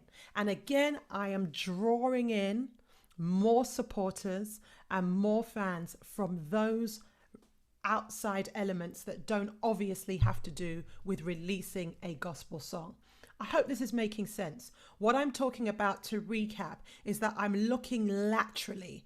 I'm looking with an open mind and saying, okay, I'm not just a worship leader. I'm not just a choir director. I'm not just a songwriter. I don't just want to release music. I want to make an impact in the way that God has allowed me to do in a broader sense. How can I use all these different things to show people who I am, so that if I release a song, they will also be able to feed that into it, and I'm getting lots of different support from different areas that I previously wouldn't have thought of. And so that's how I've managed to bring those strands together. So you can see how I've led the choir fans, I've led them to my personal, to support me personally with my own music. Now the children's music resources, I'm leading those fans also to support me with my personal music as well. And one of the reasons why is because all of these things are authentic. So with the children's resource, it wasn't just a strategy, it was a heartfelt issue. All right. It came from a situation that was traumatic, and I thought, how can I help other people? And when people were able to see, okay, Anu, she wants to help other people, she's doing it through music, even though the music sounds different, they were able to relate more to me. Not only that, what then happened was that churches who had seen me do the choir work, or who knew me as a worship leader, or who had invited me to lead worship in their churches before, and had listened to my other EP, they were now inviting me back because of the children's resources to speak to their congregations, to sing, to minister, and then to do the music as well as the resources. So can you see how the different elements were able to feed back in to the general ministry? So I hope I'm able to encourage you to think laterally. What is it that you do? That's the first thing. What is it that you do that is unique to you? What are you passionate about? What is in your heart? What's going on in your life that you're prepared to share? Not just as a strategy, but in a way that God is leading you to really help people out there. How can you put those things together? Once you do that, you can then begin to use those things to do the primary job, to reach out to people, to help people, to minister. But then also they can act as funnels back to supporting your music release. And then people will stop seeing you as someone who is just saying, listen to my music, listen to my music, listen to my music. They'll see you more as someone who is more holistic. And instead of people saying, oh, I just want to buy Anu's music, they're saying, I like Anu, I want to support her.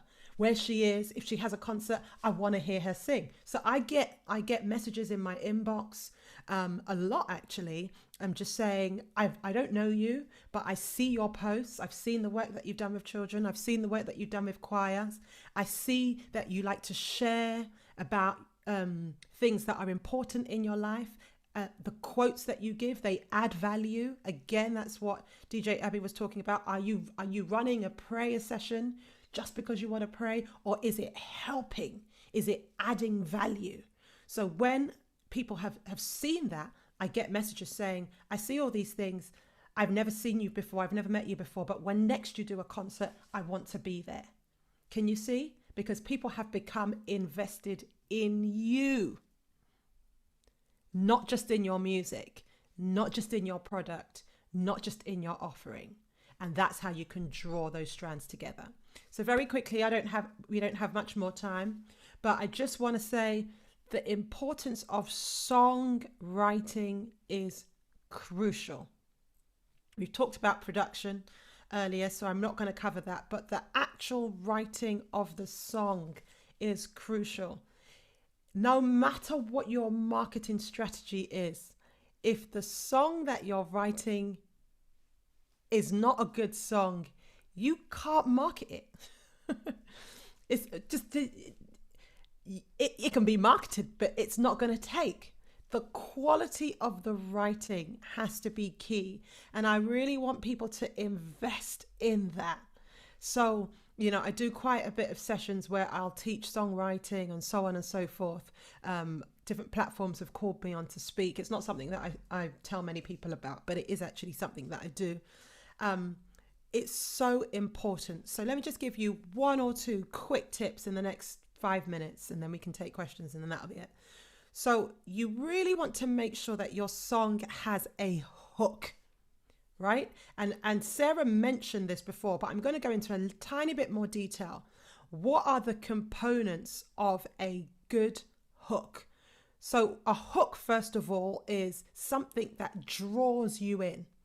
Something that is so catchy that it just lodges itself in your memory. So that when someone sings your song, they remember it. Even if it's just 1 or 2 lines of it. They're going to remember that after your song has finished, because that is what is going to make them come back to it. Does that make sense? Right? That's the thing that's going to make them say, I want to listen to it again. Or that's the thing that's going to say, I'm going to tell my friend about that. Or that's the thing that's going to say, it's on repeat, it's on repeat, it's on repeat. And you want to be very intentional about it. Okay? So, what are the components of a good hook, right? It's got to be catchy. And there are different types of hooks. You can have a melodic hook. In other words, the melody is actually hooky. So, okay, I've just released a song yesterday and I was very intentional about putting it together. So the melody and the music have the same hook. So even if you don't like it, it's going to lodge itself in your memory like an earworm. They call it an earworm when something just gets stuck there and it repeats itself. So it's got a melodic line that just goes da da da da da da da da da da da da da da da da da da, and then it repeats da da da da da da da da da da da da da da da da da. So can you see how it just the repetition of it means that even if you don't hear the words, you're going to remember that. And so when it came to producing it, I had that in the melody, but not just in the melody, also in the music. So I got the producer, who is an amazing producer. He already knew to repeat some of that melodic stuff, the hook, in it, so that it is just drawing your listeners in. So it's got to be, any hook has got to be catchy. It's got to be memorable. So you've got to be able, it's got to be the kind of thing that lodges itself in your memory. It's got to have a good structure. It's got to have a strong pattern. So ba ba ba ba ba ba ba ba ba ba ba ba ba ba ba ba ba ba ba.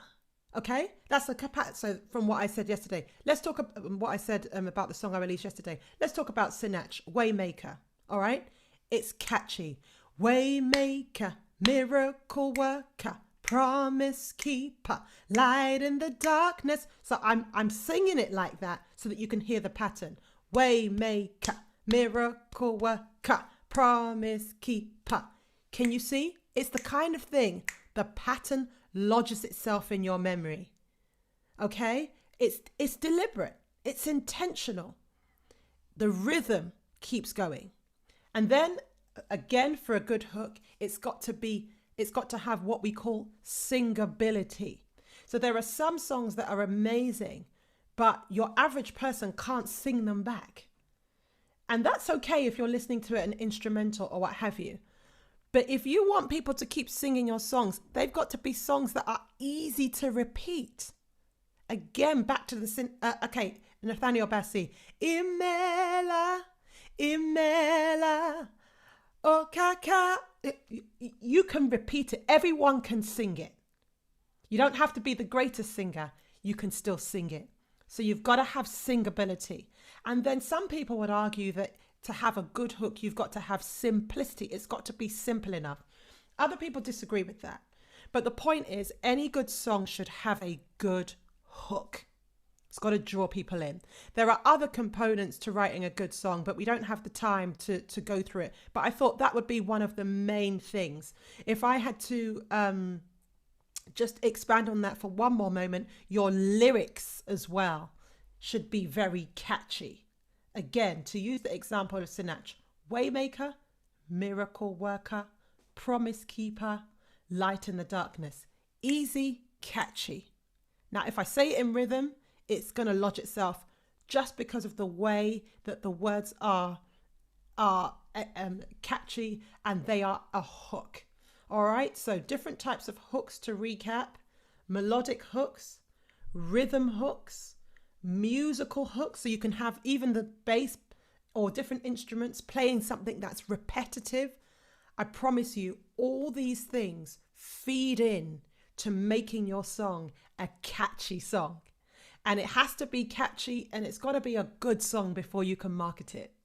If it's not a good song, no matter how much marketing you do, it's not going to go very far. And then you've got to get good producers on board. And Sarah's spoken quite a lot about that, so I'm not going to labour that point. Anyway, we're slightly running out of time, so I'm just going to hand back to DJ Abby just in case there are any questions. I know for that, let me come on again here. Thank you very much for that. I was thinking you were going to touch a little bit, or maybe I should point you as a question because I have a lot of artists. I was thinking you were going to touch a little bit about why artists need to go for vocal training. I was, but I thought that we were running out of time. No, it's so all that's right. why. You can touch a little bit on it because sometimes when I get some CDs, I don't know how to say it to them. It seems like I said to you, the problem we have, particularly as Christians, is a lot of us are too spiritual. Yeah. And the problem we have is spirituality too much. And I don't know, I've never seen in a world where people don't want to improve more on their skills. Yeah. Footballers want to improve more. So in football, they brought in all this other stuff. You might be Zidane, you might be the best player in the world, but still they brought in food scientists. They tell you what to eat, what not to eat. You might be Usain Bolt, but they control everything about your life, and they still try to improve you more on those things. That's right. But in Christendom, I just see a lot of people hide behind Christianity, and you tell people maybe you do need, you're trying to be nice on the street, and he said it'd be nice if you go for a few vocal classes, and a lot of people say, what's wrong with my voice? The Lord loves my voice. I can sing with my voice. And I have to convince people most time, but the same people, they will say, okay, they will look into it. But by the next minute, they're on Facebook singing again, or they've released another single. They're trying to promote the song, and you just wonder in your mind. So if you just, even if it's 5 minutes or just a few minutes, tell them the importance of vocal training, because a lot of artists do need that. Thank you so much, DJ Abbeyg. And you're absolutely right. I did have that to speak on, but I was worried about the time. So let me just spend about 5 minutes on that. You are so right. I get a lot of artists. In fact, I'm going to tell you now, I have a waiting list for vocal coaching at the moment because I have so many people contacting me wanting coaching, and I just don't have as much time as I need.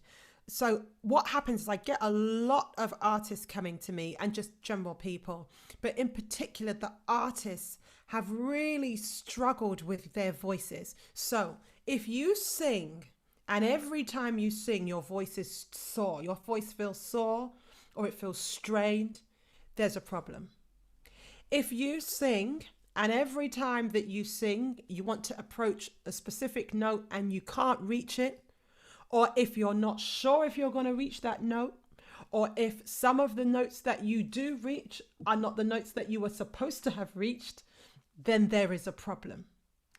If you're singing and the reaction that you're getting to your tone is less than inviting, then it's most likely that you have a problem. And one of the things that you're going to know, one of the hardest tests about your ability is whether or not you get invited back. And we had this when I was running the Reapers Choir. It was one of the things that we really used as a metric test, because in that time we didn't do much of the marketing, but what marketed us was our voices, because I trained them so hard that wherever they sang, whatever they sang, it didn't matter about the equipment. It didn't matter if the equipment was good or bad. Their voices were always going to sound great because they had worked so hard on the tone, on the quality, on the health. So I work a lot on vocal health. They had worked hard on the performance. They know exactly what to do with their voices to make the correct sound. So if you are singing and you're not getting many requests to come back, this is not hard and fast rule, so please don't take me literally, but you should be able to sing at one place and somebody else says, can you come and sing at another place? If that is never happening for you, there might be an issue with your voice. All right, so good vocal training will first of all, it will preserve your voice. You've got to think about your voice as your instrument. Would you carry a guitar and bash it or treat it anyhow, or leave it somehow, or dump it, or just pick it up? Would you ever pick up a guitar and play it without tuning? Never. If you had a piano, would you ever, carry it around and let people walk on it? Never. So why would you do that with your voice? You've really got to treat your voice with care. And you can't do that if you don't know how to use it properly. If you don't know how to use proper breath support and airflow, you're not going to be able to control your sound. In fact, I would go as far as to say you won't even know what your true voice sounds like until you've had proper training. Because if you have good breath support and good flow and good vocal placement, good use of sounds, understanding the difference between your vowel use and your consonant use as articulators, understanding what your vocal tract does, understanding how to place your voice in different areas of your head to get different sounds, understanding the registers. Are you using your head voice? Are you using your mixed voice? Are you using your chest voice? Are you combining them? If you don't understand those things, it's going to be problematic for you. So many people will use their voices, and your vocal folds as you sing are always vibrating to produce the sound. And if you're not using proper breath support or airflow, you're just bashing your vocal folds together, and that's why you sing 5 songs and you've got no voice left, or you sing songs and it just doesn't sound very nice. It's just grating, or you cannot control it. One day you'll sing and it'll sound very, very nice, but the next day you'll sing the same song and you don't know how to do what you did the other day. It means you have no control, but it also means that you can damage your voice. And sometimes, unfortunately, because people are singing the wrong way, you can grow nodules. And so over time, you'll find that you used to be able to sing certain things, or your tone used to sound one particular way. But now, because you've been abusing your voice over time, you can't do that anymore. And it hurts and it's swollen, or so on and so forth. So I cannot emphasize the importance of vocal coaching. When you do it right, you're going to be in much better vocal health. But also in terms of what we're talking about, marketing your product and being able to get your product out there, the better you sound, the more likely it is that you're going to be able to do well in terms of pushing your product. And also, not only that, some people sound really good on their track because the producers have worked magic with it. But when they hear you live, the audience is like, who is that? And if you can't do it live, you won't be called back. And remember, as we've been talking, your interaction with people is what's going to keep them with you. And live performances are a big part of that. I don't just mean lives on social media. I don't mean that. I mean when you're actually singing without all the magic production work behind you. Just being able to open your mouth and sing well. So if you're unable to do that, you're going to really struggle. You're going to really struggle to support your product. And so that's why I get a lot of artists coming to me, because they're like, I've cut a record, the record's good, but I can't sing it live.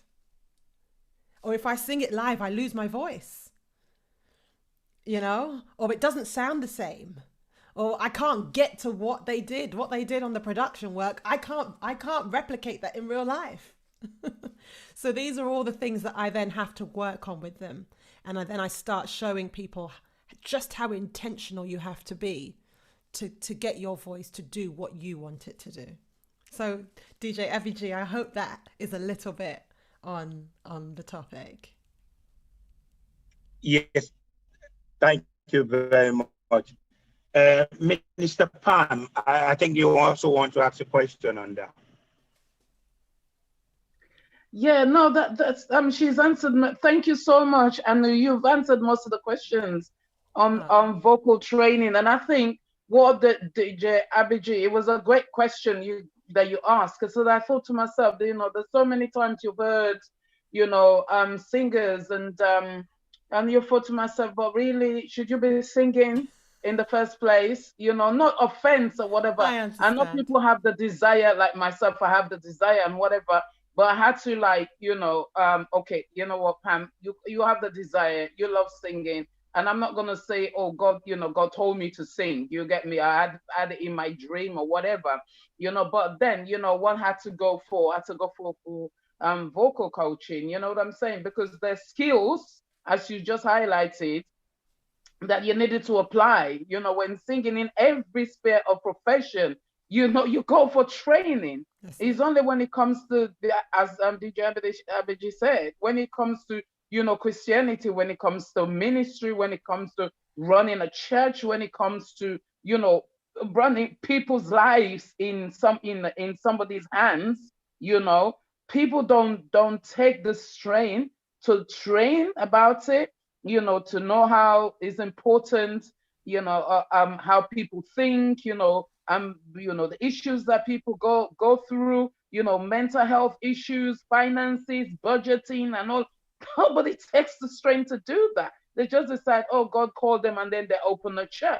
And so many people just languish because they put their faith in this man or woman of God, equally as we said about singing as well. Because, it's important as Christian, we begin to learn that, you know what, let's take the strain. There's nothing wrong with it and there's no sin in it. I don't know why we're not preaching this, to tell people, optimize your skills, whatever you're doing in every sphere of life, optimize it. In the church, optimize it.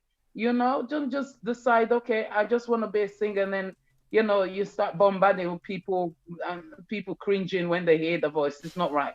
But thank you so much. That's an amazing. So yeah, we'll get people to direct people to yourselves, and so that you can gain from your wealth of experience. Well done.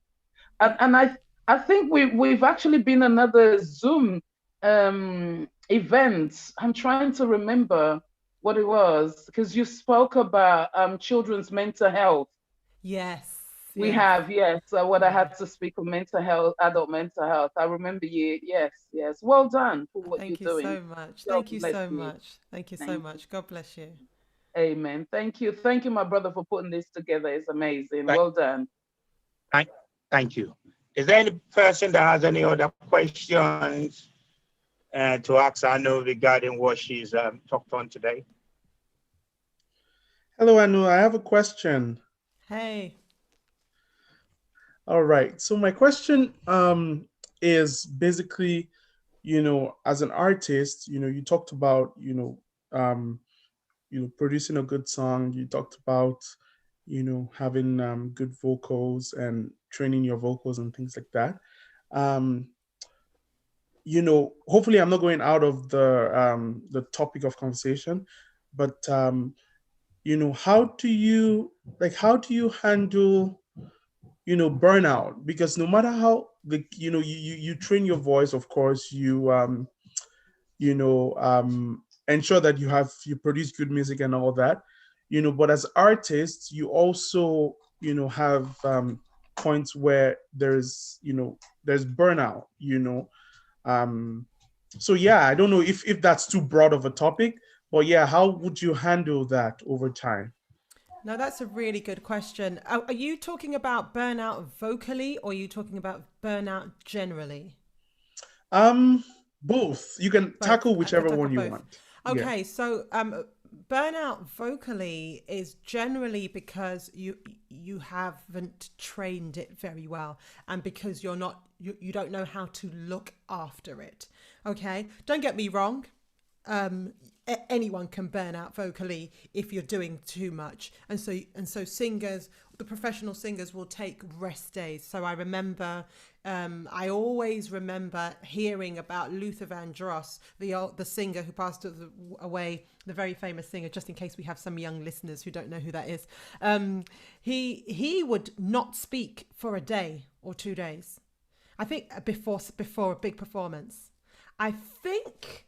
Don't quote me, but I think I also heard that Mariah Carey would do that as well. I can't remember. Maybe not anymore, but certainly in the old days. There will be singers who, if their voices are so strained, they will take that vocal rest and literally will be writing everything down and will not talk because they've just had so much pressure on their voices. But that's a little bit extreme, and that's because they're singing every day at such a high level.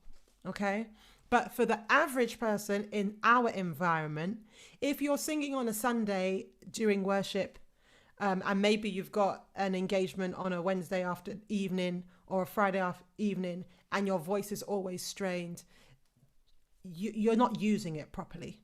You should be able to take the weight of that without too much trouble. Don't get me wrong, you're always going to have a little bit of tiredness and vocals tiredness. That's normal. But if you're using it properly, it will recover quickly, as in overnight.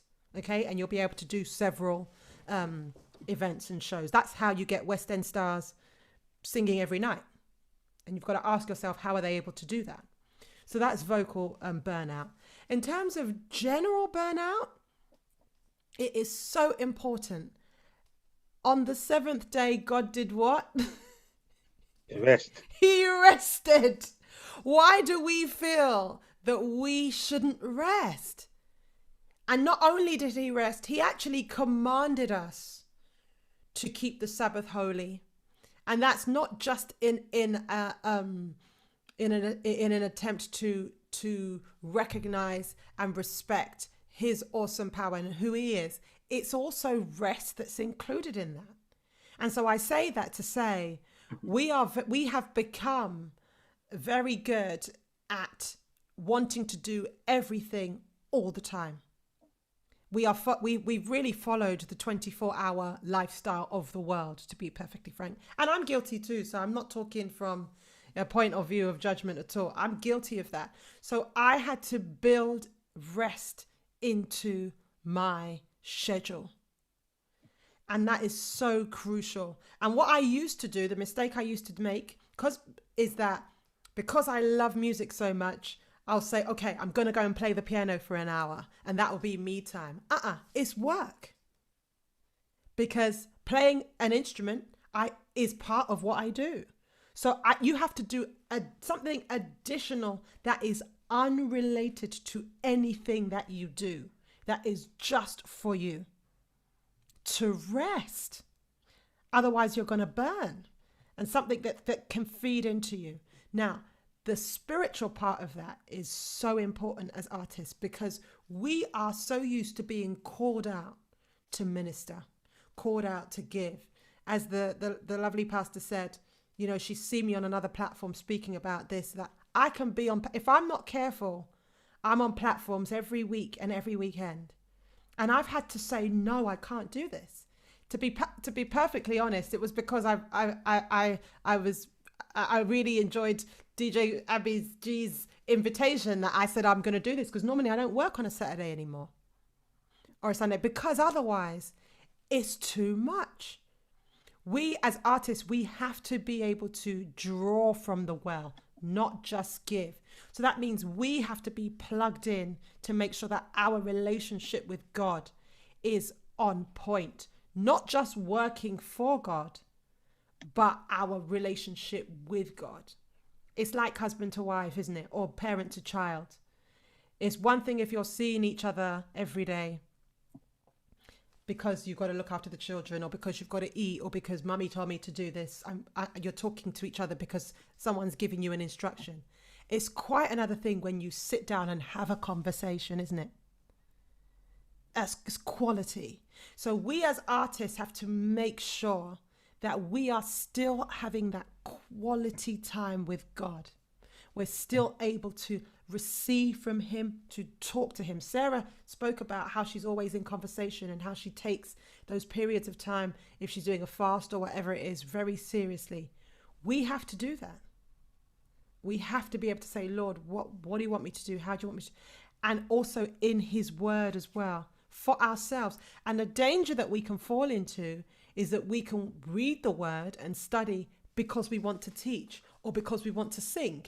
So I study the word because I want to write a song, or I'm studying the word because I have to minister, or because someone's calling me out. That is different from I'm taking in the word because I just want to know more about you, God, because I just want to be closer to you. These are the things that are going to avoid burnout, or that are going to address burnout, because everyone has burnout. So you've got to schedule your rests. Do things that have nothing to do with your work, whether it's your day job or whether it's your ministry work. Something that can feed into yourself. I swim. Okay, we haven't been into the gym for a long time because of lockdown, but I love to swim in the UK. That's something for me. I can't be writing music when I'm swimming. I can't be training when I'm swimming. Yeah. Since we haven't been able to do that, I work out. I go for walks in the park. I guard that time jealously because it's important for my well-being. Just like I guard the times I spend with God jealously. But apart from anything else I'm doing with my family or anything else I'm doing, any other work, I guard those times because I need God. It's not just that I need to be able to minister. I need God for myself. And I want to be able to speak to him for myself. Yeah. Not just because I want to minister. Yeah. And so those are the ways that I can answer to deal with burnout. Thank you. That's really helpful. Also, you talked about music and structuring music, producing music, and having that hook, that catchy sound and all of that. This is more of a lighter one. Apart from Back to You, or you mentioned Emailer and Sinat's Waymaker, what other couple songs would you say are well structured, have that hook and catchiness? Oh my gosh, listen, I tell you what, the best, if you really want to hear the best structured songs, you're gonna go and listen to pop songs, because they do not mess about. They are so intentional about making songs that are well structured, so that they catch fire, and they really can be played again and again all over the world to billions of streams. So in the Christian industry, we take it, whatever's on our heart, what God told us. But the reality is, just as DJ Abbeyg said, if you hear a song in your dream, I hear a lot of songs in my dreams, but they don't stay there. I will craft them and work on them and develop them and build them until they are better, and they are. I'm very intentional about it. So I'm saying all of that as an introduction to some of the songs because people might say, this is a Christian show, why are you telling us about pop songs? But I'm telling you because I'm learning from them. Okay, so let me give you some examples of some really great songs. Okay, a couple of them, I'm going to give you 4 examples. 2 are going to be Christian, 2 are not going to be Christian. The first one is Taylor Swift. She is an expert when it comes to crafting songs with hooks. So she's got a song, it's called Shake It Off, right? Because I teach, I will actually analyze songs, and normally in a class I'll take people through all the different elements of the songs. But but if you go and listen to Taylor Swift's song, right, it's called Shake It Off, you will hear, as soon as it starts, the drum beat, it has a hook. Immediately that draws you in, right? Then the horns start, the trumpets, right? They have a hook. The pattern of the horns is a hook, right? Then at some points, she's got some claps. It's subtle, but I'm telling you, it's drawing you in. Yeah? And then the music, there